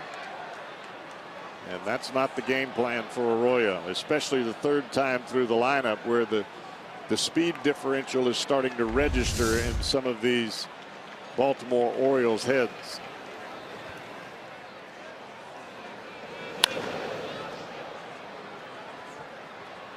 Now Machado, who's grounded to Cozart and struck out. The ground ball he hit was right on the screws.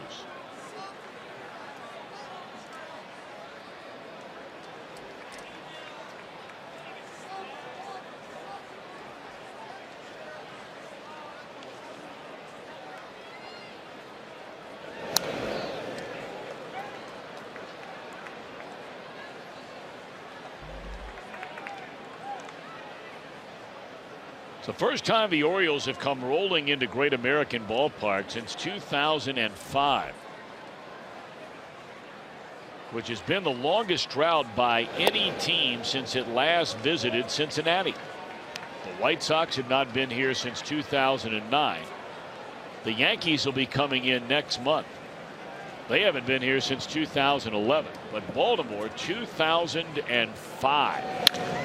Liner into the belly, nearly the belly of Peraza. A couple of hard hit outs tonight for Manny Machado. Looked like Peraza was a little confused as to whether this ball was going to dive or whether it was going to continue to rise. He just cradles it. So 2 down, bases empty. Reds with a 9-3 lead in the 5th, and now it's Davis, who was struck out looking and doubled down the right field line.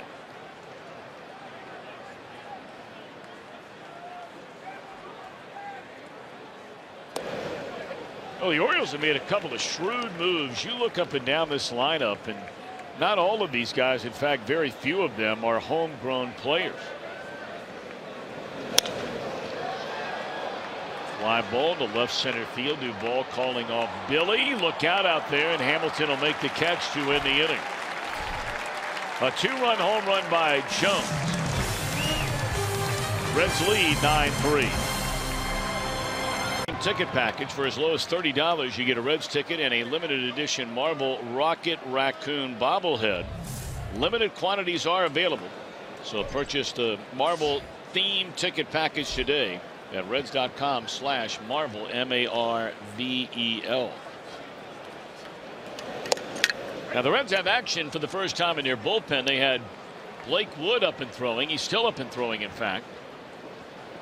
But Bronson Arroyo bats. With the Reds leading 9-3 here in the bottom of inning number 5. Nuno still on in relief of the starter.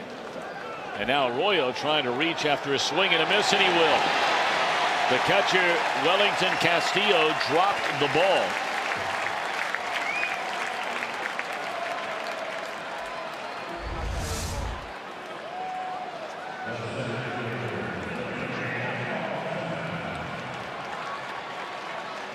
You teach your youngsters when the ball is not rolling at all, or if it's rolling just barely, you pick it up with your hand, not the glove, especially if you're a catcher.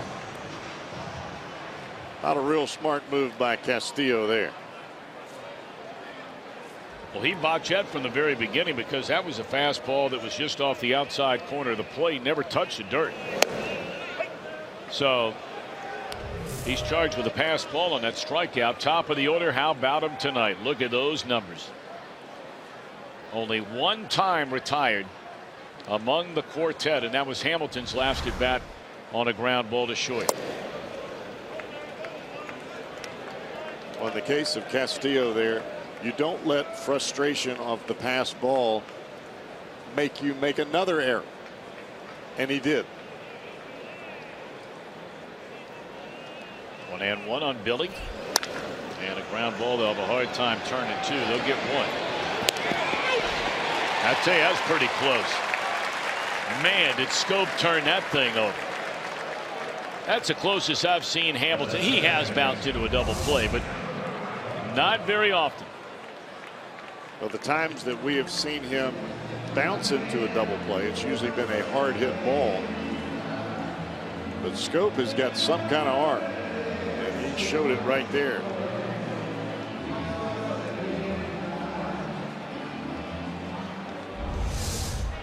See if Billy gets started in this at bat. Reds are leading 9-3 by no stretch of the imagination. Do you shut down the offense against a team like Baltimore? There he goes. And forget about it. I think that ball bounced in front of the mound. Or may have hit the mound and bounced up. That's the kind of things that Billy Hamilton does to opponents. You try to hurry up and throw the baseball. Watch where this ball goes. If Vidal Nuno had been another step towards 30 to hit him in the skull. And we've seen that already this year. Yes, we have. Let's see if Billy tries to get to third with 1 out to set up another run, or at least a chance for a run. Peraza down a strike. Billy may be the only base runner that I've seen, and granted I haven't seen them all, but you either have a shortstop or a second baseman almost holding Hamilton on at second like you would a first baseman. I mean, Scope is as close to second base as Chris Davis was.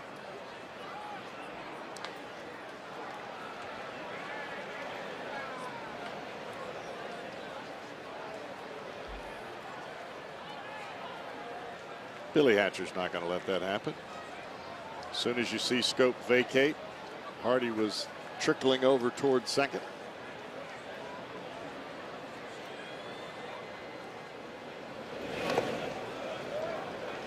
One ball and 2 strikes on Peraza, who walked for the first time in 82 plate appearances going back to September of last year in the first inning.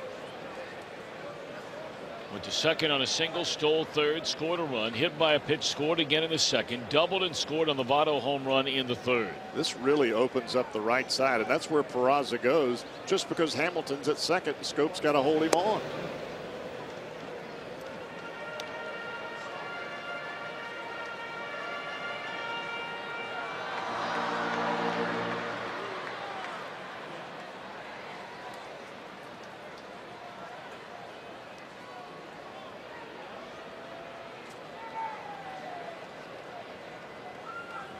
Two and two on Peraza. We'll do it again.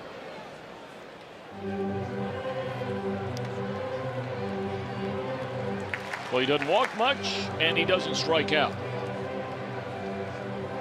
Second game of the year the last time he struck out. That's one of the things I used to look at all the time as a pitcher, Tom. No walks, no strikeouts. That means you're hacking early and often.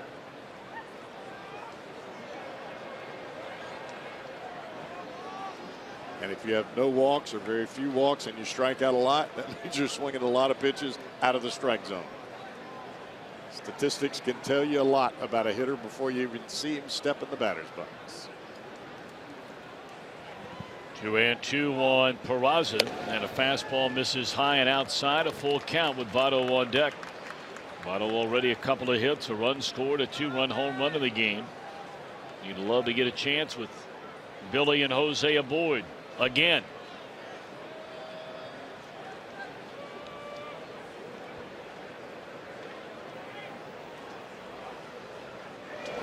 Hamilton takes off for third, and it's grounded foul.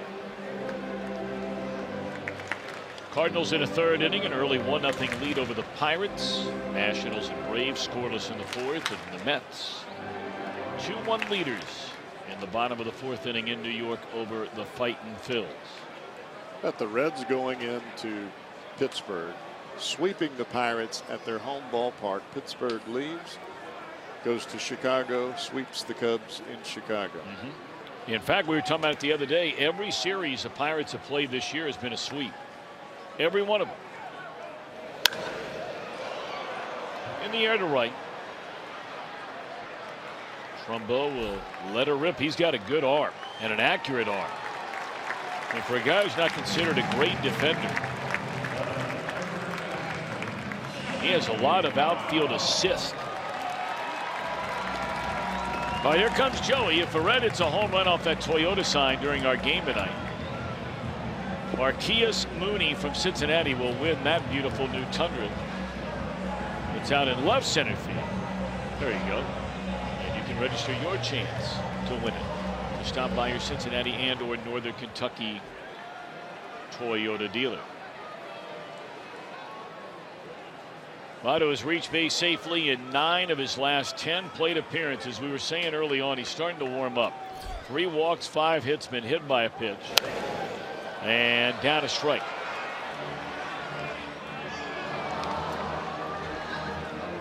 We were talking about the Pirates. You know, they got swept by Boston 2 in a row. One game was rained out. They sweep the Braves. They get swept by the Reds. They end up finishing off the sweep, losing the 1-game makeup against Boston. They sweep the Cubs. And they lost the first game of their series to St. Louis last night. They are losing early on tonight, and they've lost Starling Marte for the next 80 games. You didn't hear that story. That was the story in Major League Baseball today. 80 games for PEDs, performance enhancing drugs.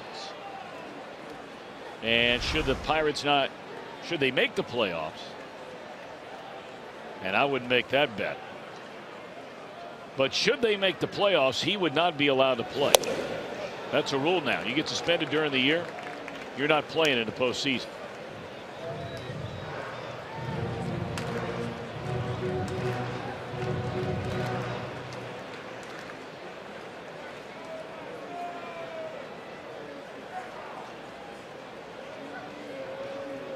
Pirates will be here the first 4 days of May. 2-2 to Joey. Is ball 3.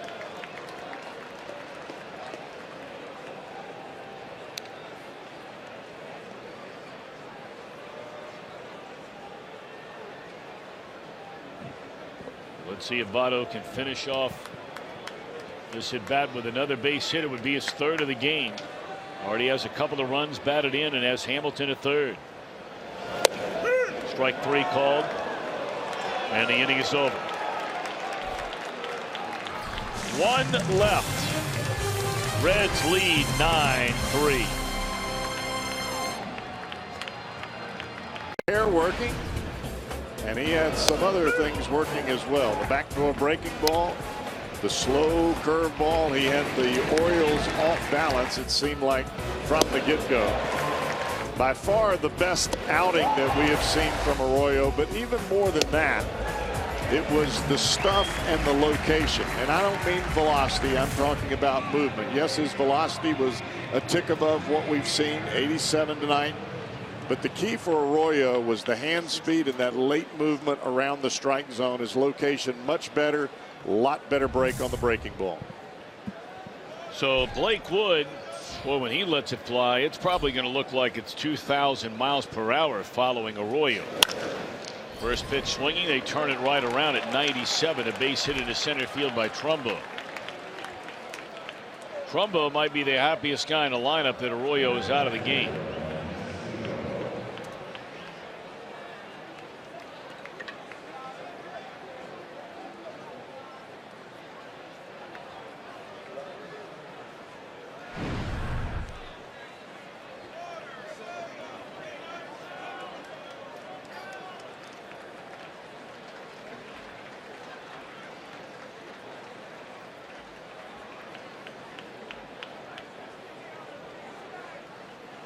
Wellington Castillo 2 for 2 against Arroyo. Looks at a fastball strike. Double to left, scored a run in the second inning, singled to right in the fourth. There is very little get up and go about this Orioles team in regard to running. Not that you'd be running down 6 anyway, but they're just not that kind of team.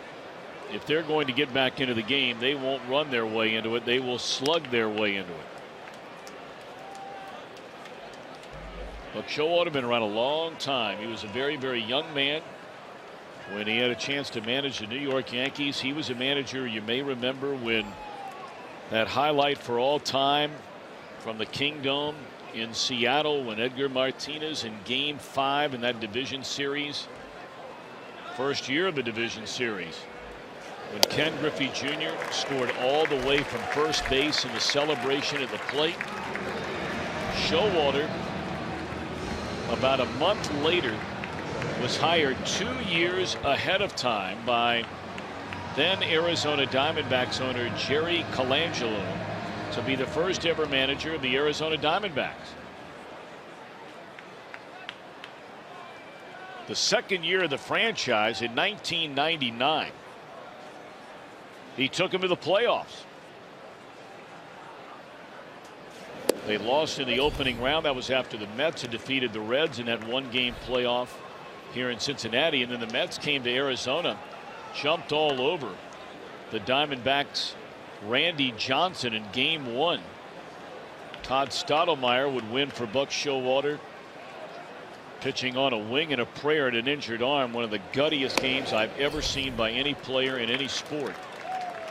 But then the Diamondbacks would lose to the wild card winning Mets when they went back to Shea. Showalter was there another year, left, went to the Texas Rangers, was there for a number of seasons, and then brought on board by the Orioles, and he's done an excellent job. Great job. So too is Blake Wood these last 2 batters, featuring some pretty nasty stuff to Fan, Castillo, and now Scope. Watch this slider. Starts on the outside corner, and instead of breaking off the plate where you would take it, the ball breaks down. It appears to be a strike the entirety as it comes to the plate.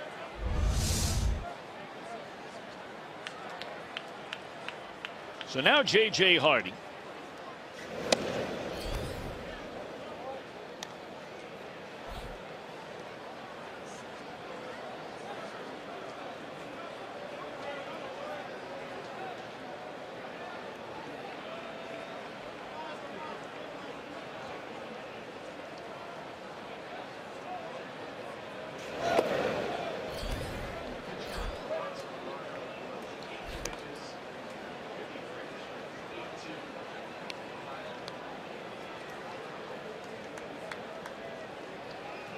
May have overheard the PA in the background. The final numbers for Arroyo.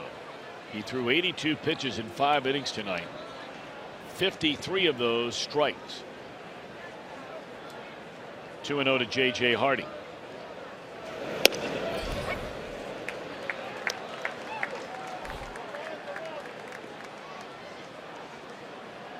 Trey Mancini stands in the on-deck circle after a big weekend in Toronto. He's gotten off to a nice start in his career.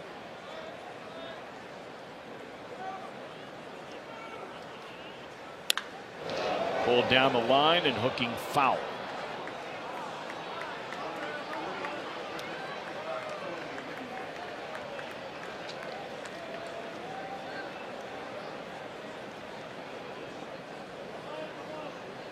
J.J. Hardy has always been one of those types of hitters.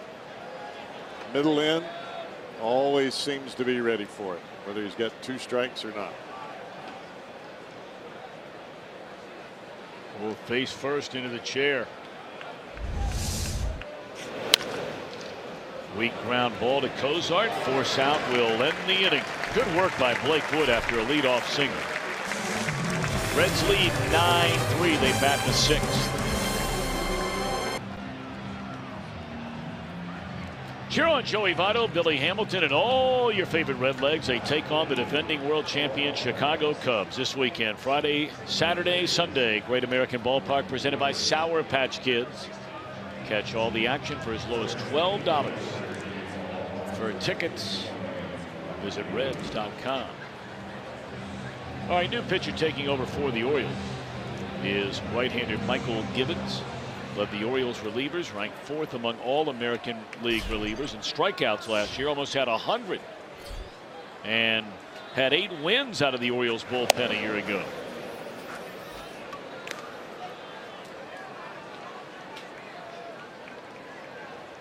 Trey Mancini takes over out in left field for Seth Smith.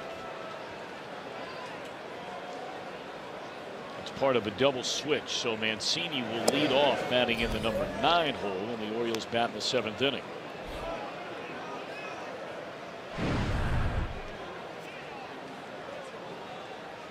Four games so far this year for Gibbons. This guy is a strikeout machine.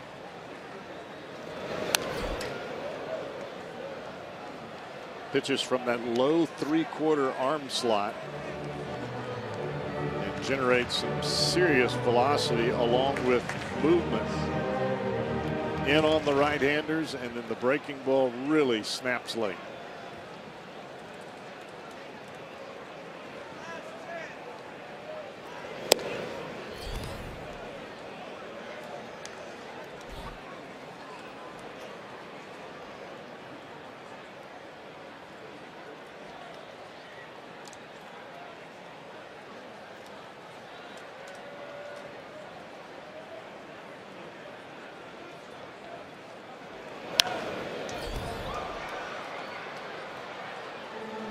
You know, Cowboy, it's kind of sad when you see the team doctor almost as much as you see your wife. You went through that for a long time. He's seen me a lot. I know that. That's why I brought it up. And I've seen him a lot.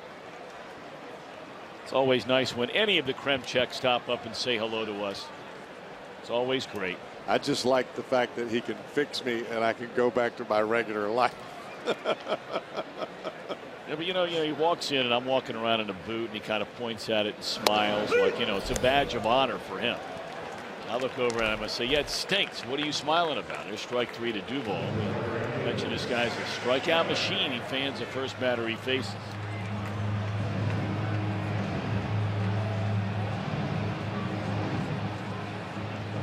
So now to be Schebler. He's had a tough night tonight. 3 at-bats, 3 strikeouts. I've been to Beacon Orthopedics enough. I bought a house up there. That's exactly right.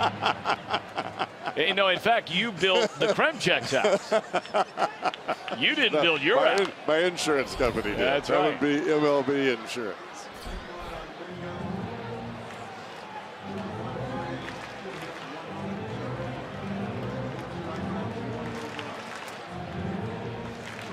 Of course, these days I'm seeing Ian Rodway fix my neck.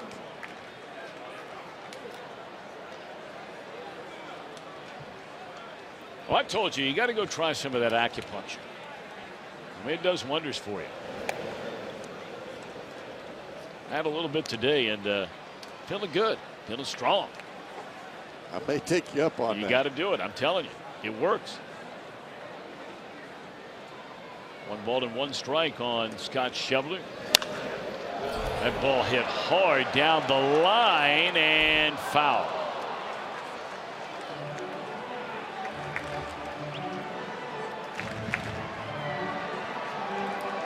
Well, there's no doubt that Schebler has home run power from line to line. It's just a matter of getting his swing in the groove. We saw him struggle quite a bit early last year and really came on strong at the end of the year. And as with any hitter, it's just a matter of finding that timing and then keeping it that way.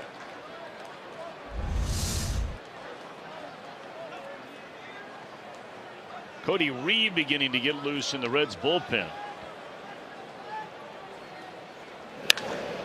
He jumped all over that fastball. 96 miles per hour, and Schebler right there. Hopefully everybody's okay down there. Well, that thing came screaming down the line. Reed is ready to go.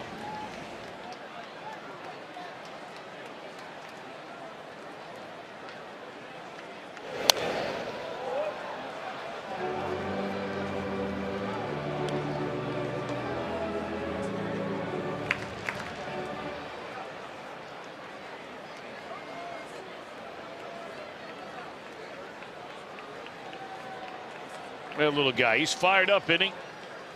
Got him a baseball. You better believe it.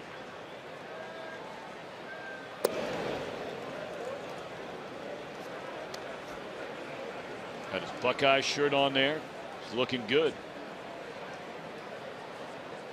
Urban will be recruiting him in about 2 years. That's not just any baseball. That's a big league. That's baseball. exactly right.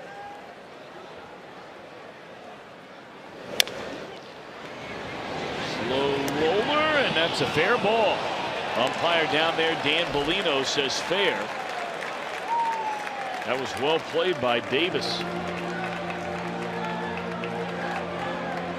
Well, wait a minute now. He initially said fair ball.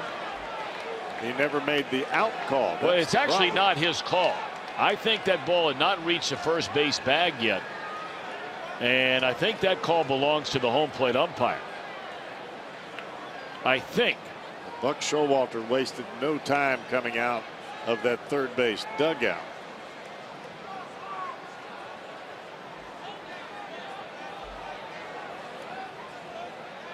Now this is a home plate umpire's call until it gets to the first base bag. Dan Bellino, the first base umpire, looked like initially he was going to point foul, and then he pointed fair, and then he raised his fist in the air as if to say he's out, and that's now he's got to explain that whole scenario to Brian Price. Brian may challenge him.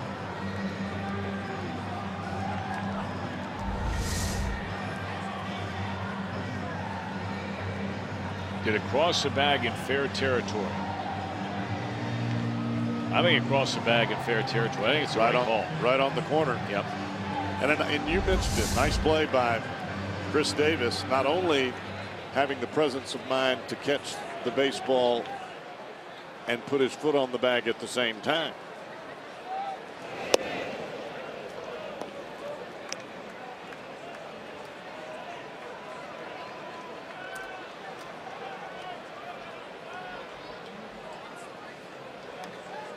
So now 2 away for Kozar, who knocked in a run with a single. Reds scored twice in the first inning. They scored 5 times in the second inning, thanks in large part to a grand slam by Adam Duvall. They got a 2-run home run from Votto in the third. It adds up to 9 runs in the first 3 innings. Orioles got a single run in the second, a 2-run home run from Adam Jones in the fifth.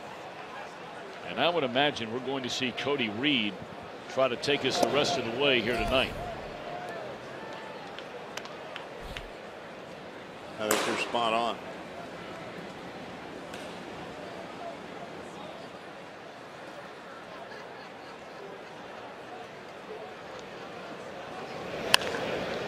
Foul out of play.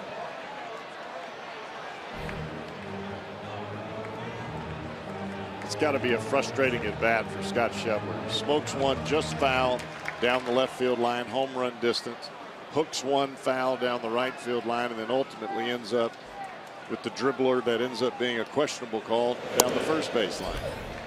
Good ball four to Zach. Third time he's been on base in 4 plate appearances.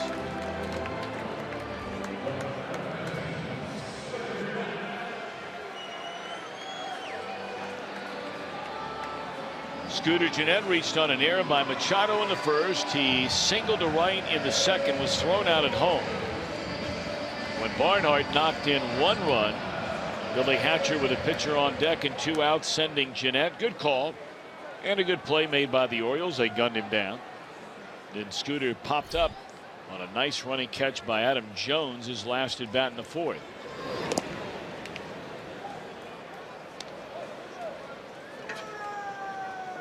Yeah, you've got 2 outs. The ball's all the way to the wall. You've got the pitcher about to come to the plate. You take the chance. They've got to make 2 perfect throws. They did that.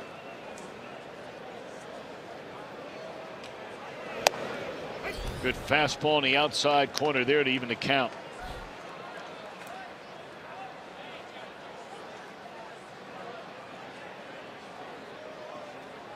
Orioles just finished off Toronto, and boy, apparently the fans are all over the Blue Jays. Just off to a horrific start, the worst in franchise history. They had an early lead over Boston tonight, and now all of a sudden that has vanished.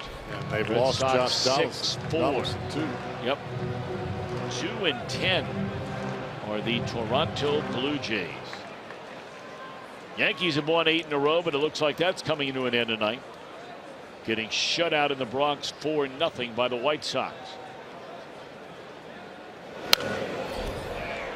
8 in a row. There hasn't been a whole lot of talk about this, but I know that going into Colorado, Troy Tulowitzki was one of the most feared hitters in baseball. Not the same type of hitter playing shortstop in the American League. Outside of Colorado, not hardly. You know, I used to get into arguments with people about him all the time. And because, you know, Cowboy, look, you watch enough baseball as we've been blessed to be able to do and make a living at it, whether you're playing or announcing, whatever it might be. The Colorado thing is very much for real, humidor or not. And some people are saying, well, no kid. But I mean, what I mean is all of a sudden you take that guy, whoever that guy is, and they're not playing 81 games a year there. And now you go put him somewhere else, anywhere else. And there's a real strong chance they're not nearly the same guy. He's been a good player in Toronto. He's not been a great player in Toronto. And I think that a lot of that has affected some of the numbers and really the voting in the MVP. I mean, you got a kid, Nolan Arenado, is awfully good third baseman, great offensive numbers. Probably the best third baseman in the game. Still not going to get that vote. Ground ball to second. Well, who could ever forget? I mean, the year Dante Bichette did not win it, and Barry Larkin did in '95.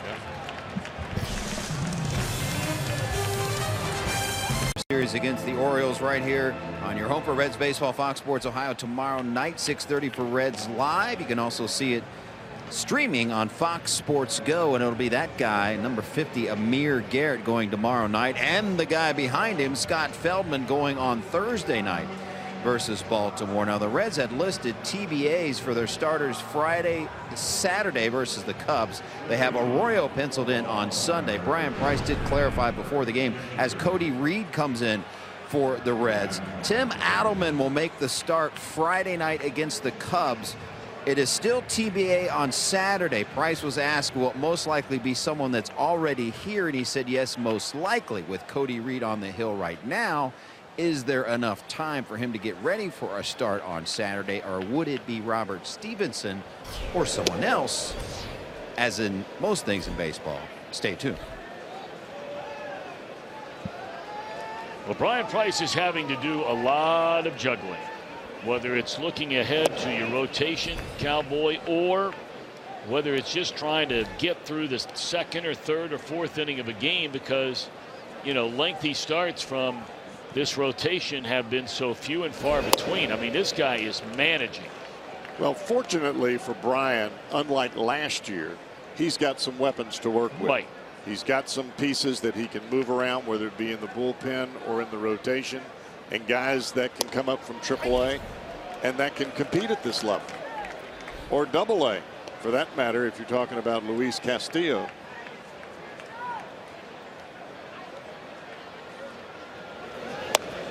That's pretty nasty stuff right there by Cody Reed. He just wears out Mancini, who bats for the first time in the game. That's 16 in a row that Reed has retired. Oh, I beg your pardon. That was Gentry, the pinch hitter.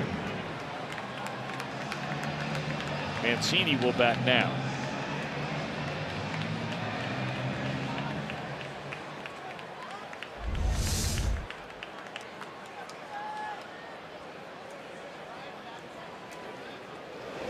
This young man has already hit 2 home runs in a game twice in his first 2 weeks as a major leaguer. Before now, only one rookie in Major League history had 2 multi-homer games in the month of April. That was Carlos May for the Chicago White Sox in 1969. Mancini has done it now in 2017. 2 out.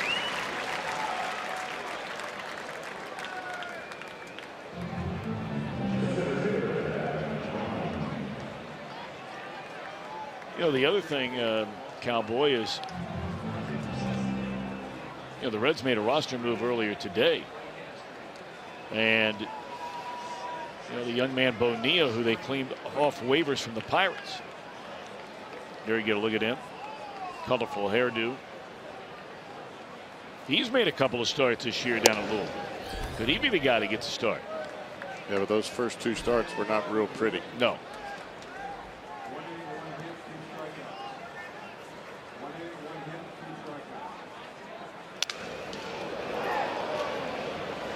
It's going to be a 1-2-3 inning for Cody Reed. This young man is really starting to throw the ball well. Middle of the 7th, Reds lead 9-3. Works Friday at the old ballpark. This Friday, the Reds take on the Cubs. You can be here for only $12. Plus, don't miss a spectacular post-game fireworks show presented by PNC Bank. For tickets, visit Reds.com.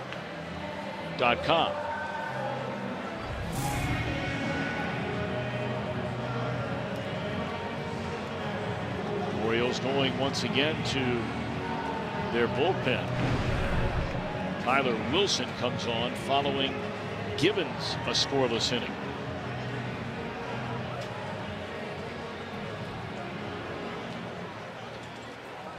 Gibbons a strikeout and a walk, no hits, no runs. 5th game for Tyler Wilson. He got the win in relief on opening day against Toronto. That was an extra inning game.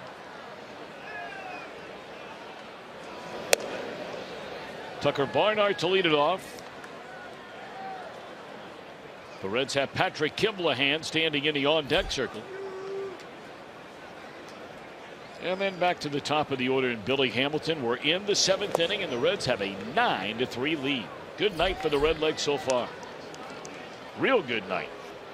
I mean, right from the get-go, Billy Hamilton, Peraza, Votto all getting on. They score a couple of runs. They get 5 more in the 2nd after the Orioles had scored in the top of the inning to make it a 1-run game. Should be noted, the Reds have now Tony Cingrani throwing in their bullpen. We thought maybe, who knows, that could be in essence a throw day for Cody Reed. He got up in the bullpen, threw a little bit, came in a snappy, quick, efficient, solid 1-2-3 inning. Perhaps that's a throw day, and we'll see him starting on Saturday. If you just go by who's throwing the best in the bullpen or the available options that you have to make that start on Saturday, there's your man. There's no doubt about that. He had that first appearance where he walked a few guys, but since then,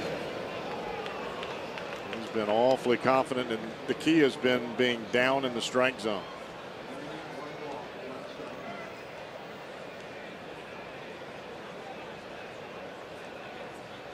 Boy, a wild one tonight going on at Wrigley Field. They've played 4 innings, and the Brewers lead the Cubbies 6-4.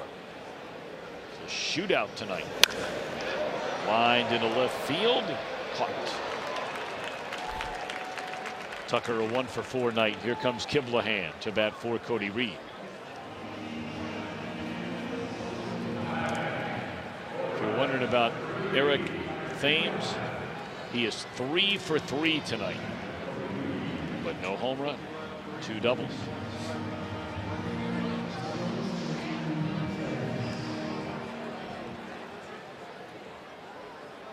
As Cowboy mentioned, the consecutive batters retired now by Cody Reed with a 3 tonight. That makes it 18 consecutive hitters he has retired over his last 3 outings. You know, that game that Cowboy you were talking about, his first game of the year. He walked the first 2 batters in each of his 2 innings. And didn't give up any. No, retired 3 in a row. But since then, lights out. Now I think what comes next is the translation mentally from the bullpen to that first inning, because that has always been the difficulty for Cody Reed. It's getting the ball game started, getting all of that adrenaline out of your system, or at least handling that bit of adrenaline. And you would think coming out of the bullpen, that phone rings immediately, your heartbeat skyrockets. And you would think, okay, I can handle this now. I think I'm ready to do it, because there's no doubt that Reed has way enough stuff to be able to be a dominant pitcher in this league. Scope up the middle, and it's an infield hit for Kiblahan. That's quite a play, quite an effort anyway by Scope. And Kiblahan a pinch hit single. Great hustle by Patrick Kiblahan. You can see him coming out of the box. That's defensive back speed right there.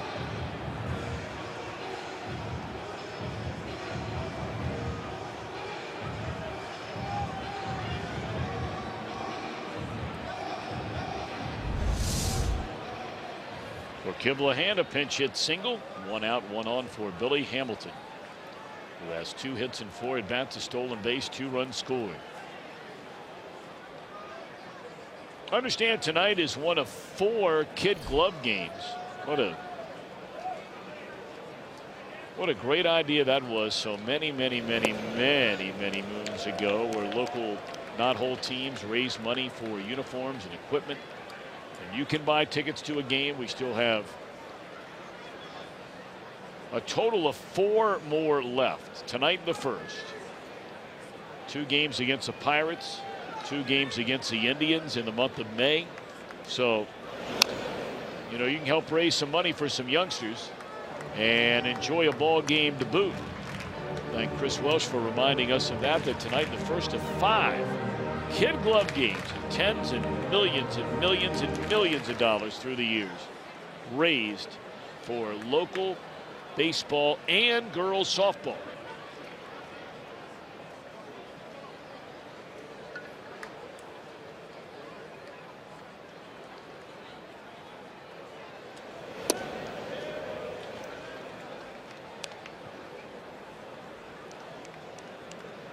Bats, balls, gloves, umpires. Some places you're renting or leasing fields. If you're playing at night, you know what that costs.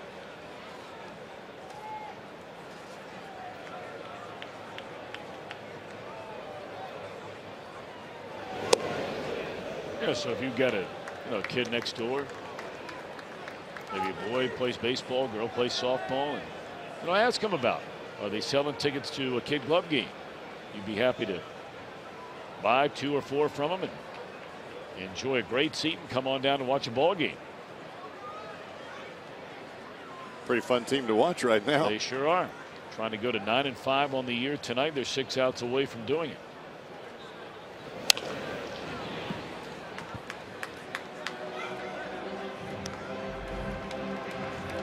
We're officially beginning as of yesterday, but it's hard to believe. I mean, it feels like it's already like a month into the year, and yet yesterday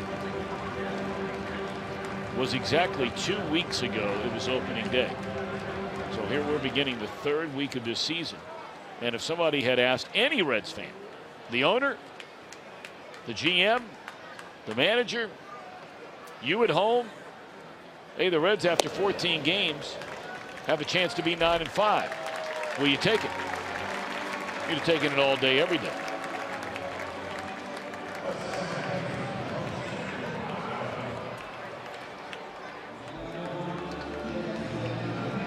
I think all you can ask for when you have a young team like the Reds have is continued progress. You're going to have some setbacks. You're going to fall down the stairs. But the key for this club is to get up and walk right back up or run back up the stairs and continue to compete and continue to learn.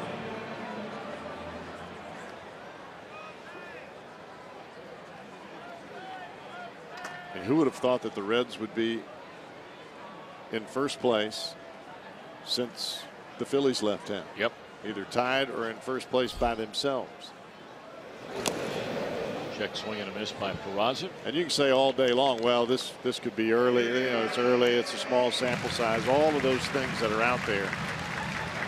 But you could be in last, and you could have 2 wins and 12 losses. There is nothing like winning. That's why you play.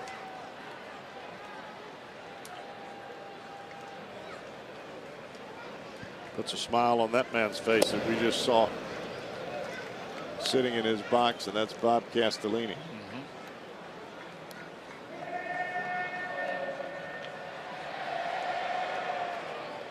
That man doesn't like losing.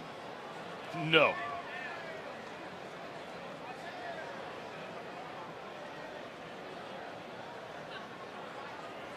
See all those pictures in the background of his grandchildren?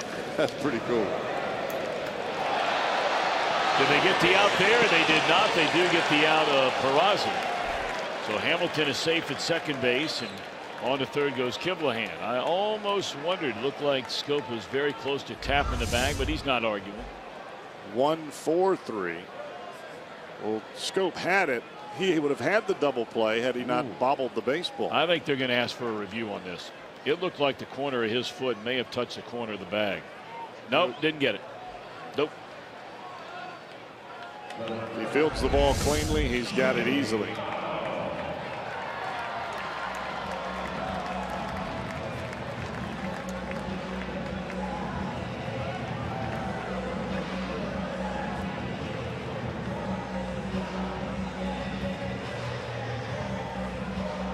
So now Votto, he singled his first time up, walked and scored in the second, hit a 2-run home run in the third, and was called out on a 3-2 pitch in the fifth. And he'll be intentionally walked.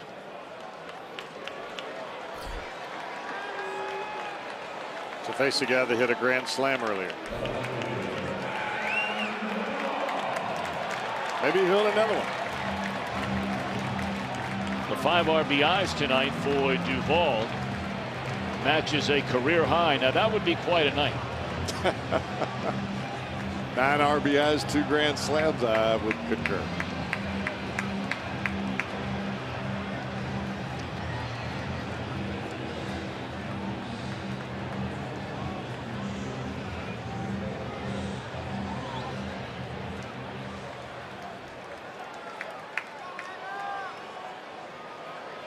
Well, now they want to check to see if the pitcher is okay. That ball ricocheted off his right hand on the ball that went out to Scope a minute ago. Anytime that you put your bare hand up and the ball hits it, it creates a numbing sensation in your fingers immediately. And if it catches you flush enough, it stays numb for a while. It's very difficult to get any kind of feeling at all on the baseball. Don't put your bare hand up. That's why you have a glove on your left hand.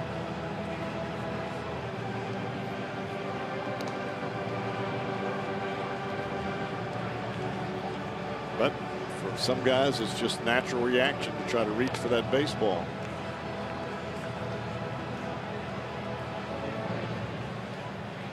I learned real early in my career, Tom, That's your money hand. You got that right.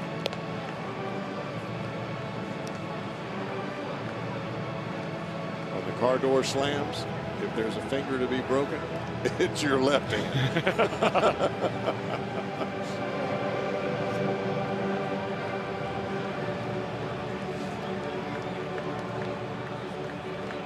All right, they're loaded for Duvall.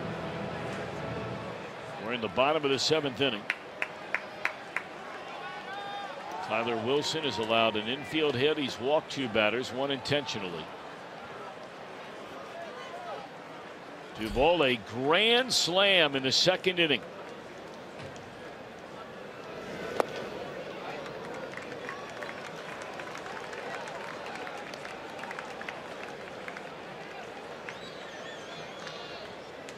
That was the first career grand slam for Duvall. I don't think it'll be the last. No. Some kind of power in this kid. A little bit off the end of the bat. And the inning is over. We go to the 8th. Reds in the series opener lead the Baltimore Orioles 9-3. Reds in the 1st inning got a couple of runs, an infield hit by Cozart after a sac fly from Duvall. And then Duvall in a 5-run 2nd, his first career grand slam. Reds led 7-1. They go ahead 9-1 in the 3rd on a 2-run home run by Joey. And Bronson Arroyo significantly better tonight, Cowboy, in his 5 innings. Yeah, there's no doubt about that. Arroyo just seemed to have much more normal Bronson Arroyo stuff. The breaking ball had some bite to it. He had some sink on the fastball. His location was much better, much more consistent down in the strike zone with some sink to the fastball and a couple of ticks up on the miles per hour. Progress in the right direction.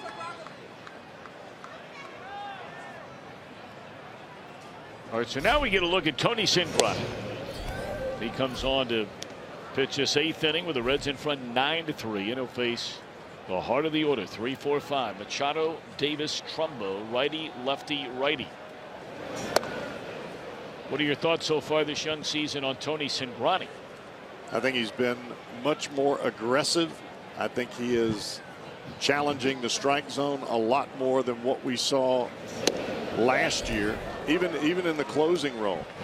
The Tony Cingrani that I believe is the one that the Reds have to have is the kid that we saw coming up and starting early in his career. He was aggressive. He was saying, here's my fastball, see if you can hit it down in the strike zone, and trusting his stuff.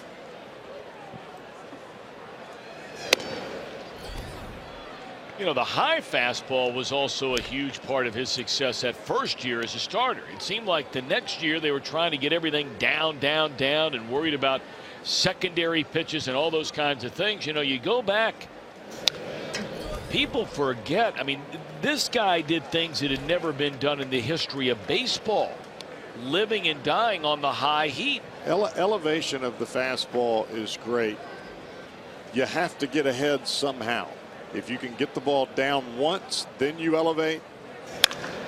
Oh, how about the reaction time there? I mean, he didn't knock that thing down. Pretty good play. That's a real good play.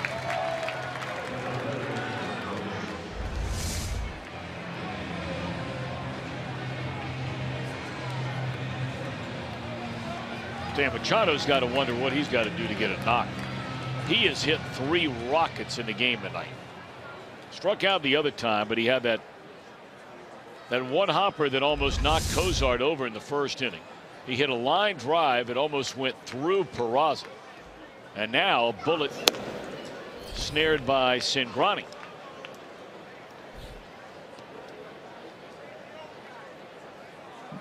And that kind of start to this year for Machado.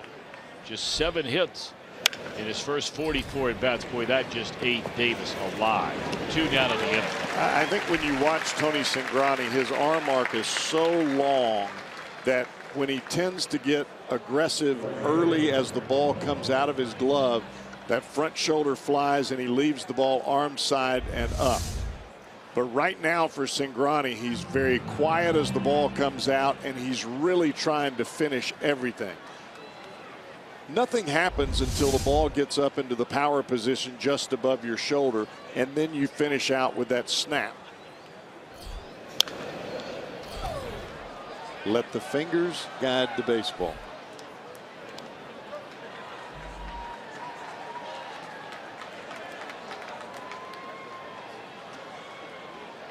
And you know, you add to that, there were a lot of ball games that Cingrani pitched in last year that were difficult ball games. He was saving ball games, pitching in the 9th inning. That's a confidence builder. It's a long run here, and that ball's going to get out of play.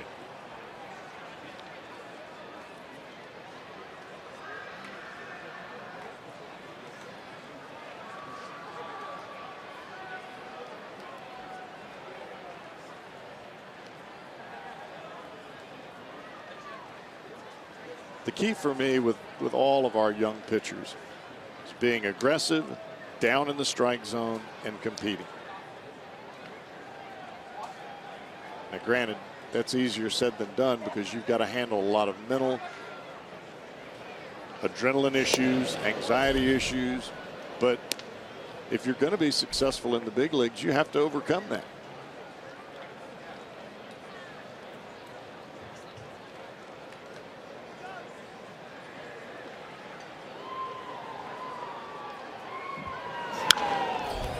Oh, back out of play.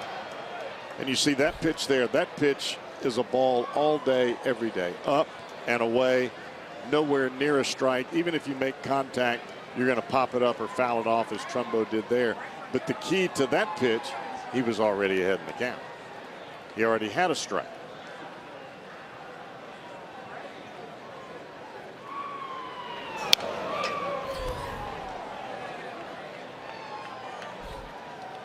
It's easy to take that fastball when it's 1-0, 2-0.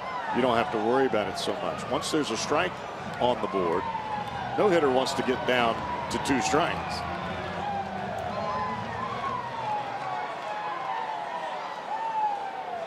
Trying to finish him off here. 1 ball, 2 strike pitch coming from Tony. Just underneath us. Trumbo in the game tonight has popped to first, struck out, and singled into center field. His first 2 at-bats came against Arroyo. He only saw 1 pitch from Blake Wood and banged it into center for a hit.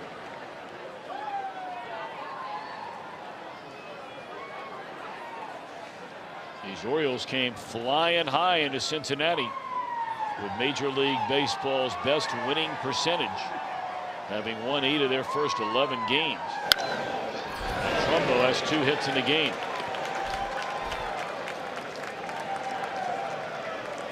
Well, you throw that guy fastballs, he'll wear you out.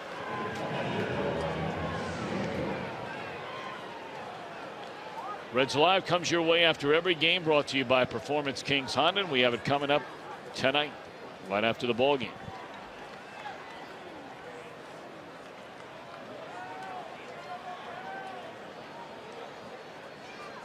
You move the fastball around, up, down, in, out. You can get Trumbo to chase a pitch that maybe is up and out of the zone, but he stayed away just a little bit too much.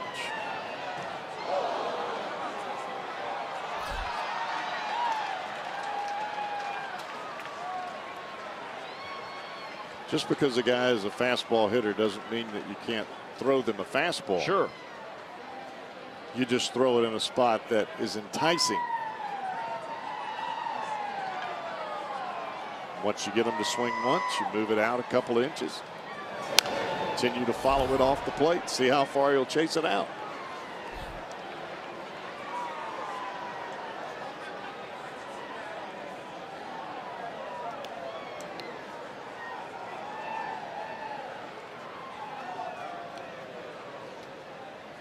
I think most of the fans that have come down here tonight have had a great time, except for a number of them dressed in orange and black.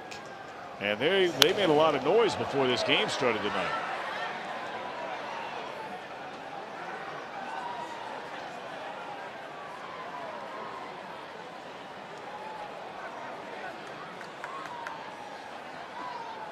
And that kind of night, though, if you're a Birds fan, at least so far.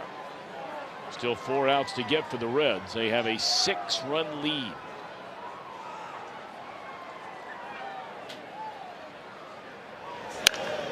Ball hit hard, but Schebler there, inning over. Cingrani gives up a hit, no runs. Cincinnati Reds. It may not be reproduced or retransmitted in any form, and the accounts and descriptions of this game may not be disseminated without the express written consent of the Cincinnati Reds. The Memorial Tournament presented by Nationwide. The tournament Jack built is coming to beautiful Muirfield Village Golf Club May 29th through June 4th. It's the official kickoff to summer. You can order your badges at memorialbadges.com. Jim Day, that's your former hometown, Columbus, Ohio. Any chance you'll be making it, sneaking up there? I know the Reds are playing that weekend against the Giants. But, you know, Thursday is a day game, and I don't think we're televised. Oh, well. Are you going to that? You know what? I covered that tournament for many years. I know. Working in local news in Columbus, and I'll tell you what, there's parts of my body that are still left on. I've walked that court so many times. So I don't know. I might have to make it up. Make a little jaunt north. I think there's parts of my brain that were left on that course. Yeah, I've played that course. So more like it played me. It has nothing to do with playing it. Oh, I got you. I understand now. No, it's quite the party, Tom. It is. It is a happening event. I mean, no doubt. It is big time.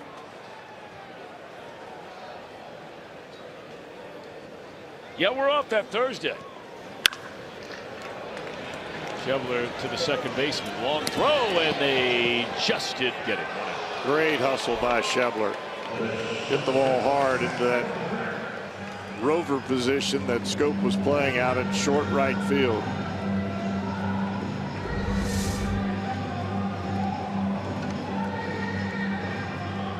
Sometimes you feel like you can smell a hit. Just not quite there for Schebler here tonight. No, he is the only player, including the pitcher Arroyo, in the starting lineup who did not reach base in the game. Schebler 0 for 5.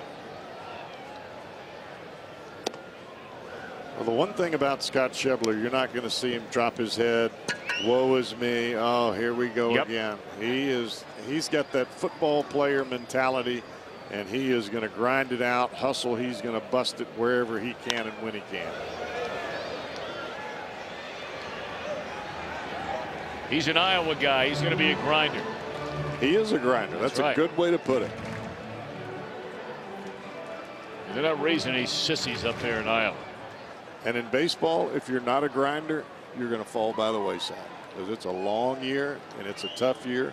And even if you're a superstar, you're going to have some tough times. It's just the way it is. Down to third, and Machado will throw out to Cozart, and the Reds are gone. First two up, first two down here in the eighth. Drew Storen is loosening in the Reds bullpen. We'll see him in the ninth. His bullpen has been fantastic tonight. And you can say, well, you're pitching with a 6-run lead. You'd be right. But if Storen can make it a scoreless ninth, that'd be 4 innings of shutout baseball tonight by that group. It's good work. Reds have been very consistent out of the bullpen. Yeah, there have been some bumps in the road, but for the most part, they've thrown the ball awfully, awfully well. Well, really, there's only been 2 bumps in the road. I mean, if you really get down to it, there's been 1 game against Milwaukee. Right? And really the 1 inning by Stevenson, his first inning of the year in St. Louis, that first Saturday of the season. That's been it. Outside of that, they have been fantastic.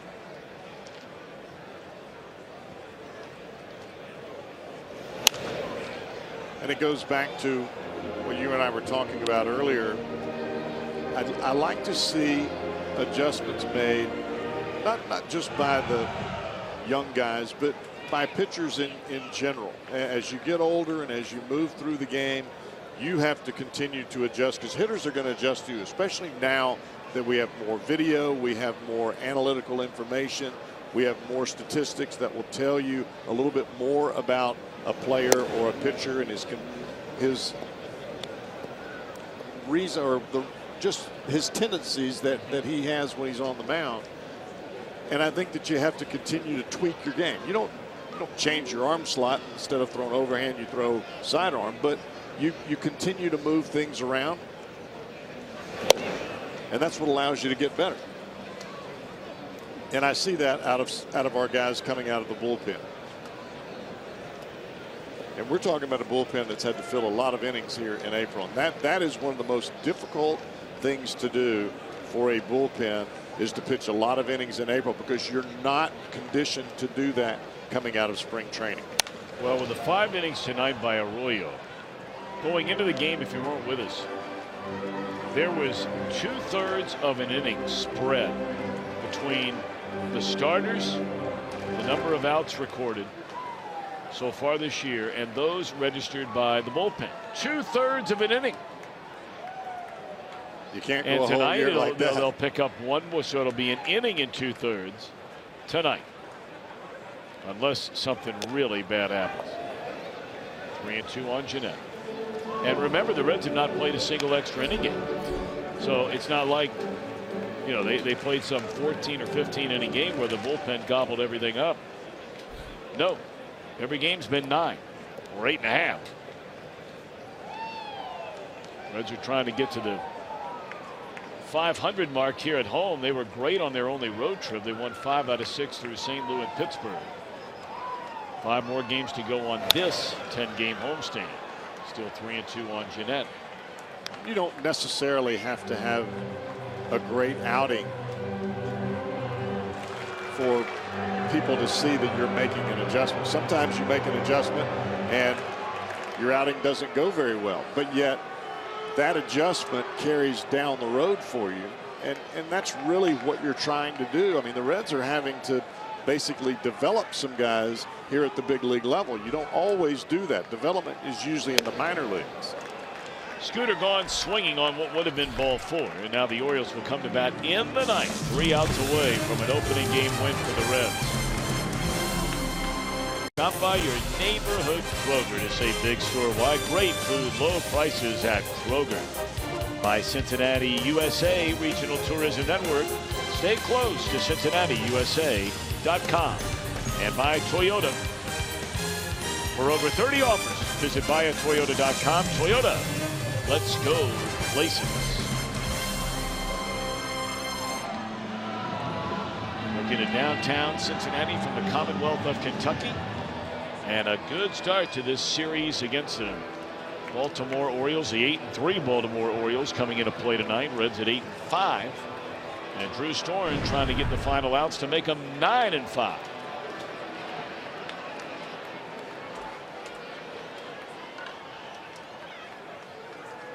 Storen, the 5th Reds pitcher. Arroyo trying to become the first 40-year-old starting pitcher to get a win for the Reds since Boom Boom Beck. Excuse me? That's right, Boom Boom. His friends just called him Boom. That's not a good name for a pitcher. No, it's not. 531, 1945 against Philadelphia. Boom Boom Beck won a game for the Reds. For Arroyo, this would be his first win in the big league since pitching for the Diamondbacks just before his arm troubles began. And you got to go back to June the 15th of 2014, the last time Arroyo got a win in the major leagues, and Storen fans Adam Jones to open the ninth. Or, pardon me, had Scope who leads things off here in the inning. So Scope the strikeout, and now it'll be J.J. Hardy. What do you think of the way this kid's throwing the ball this year, Storen? Not a kid, but for the Reds, he's not a kid anyway. I think he's going to continue to get better as the season goes along. I think the key for Storen is getting the feel for that sinking fastball.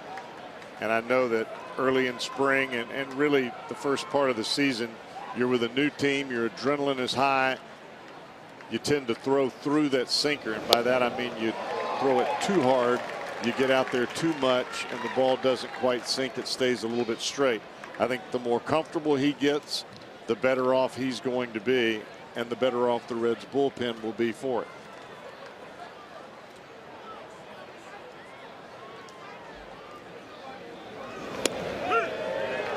Back-to-back strikeouts for Story, now an out away. For Bronson Arroyo, this would be his first win as a Red. I mean, think about this. Since September 22nd of 2013. That was the last year he pitched for the Reds, last full year. They went on to Arizona, and the arm troubles began, and Atlanta and the Dodgers, and the Reds signed this guy, and they give him a flyer. Everybody was rooting for him as Kim will come up and pinch hit here in the ninth with 2 outs and nobody on. And his first 2 outings, not what he wanted. Made the comments after his last start, did Arroyo, that if things don't get better in these next 2 starts, we might be reaching dead-end street. Well, 5 innings of 3-run baseball tonight, and he is now a strike away from getting his first victory as a Red since September the 22nd, 2013, when he beat the Pirates. Well, I think Bronson Arroyo made some huge progress here tonight, and he didn't do it against a chump change lineup either. This is the best record. No. This is the best record in the American League in the Baltimore Orioles. That's all she wrote. 9 pitches, 3 strikeouts for Story in the ninth. Quite a way to cap it off. Duvall, a grand slam. Joey, another big game. He's coming on strong. And Arroyo wins for the first time in the major leagues in almost 3 years. Since June the 15th, 2014, pitching for Arizona. His first win as a Red since September 22nd, 2013, in this 9-3 Reds victory. We'll be back with more from Great American Ballpark. Reds celebrating a win, and they're 9-5 now on the year.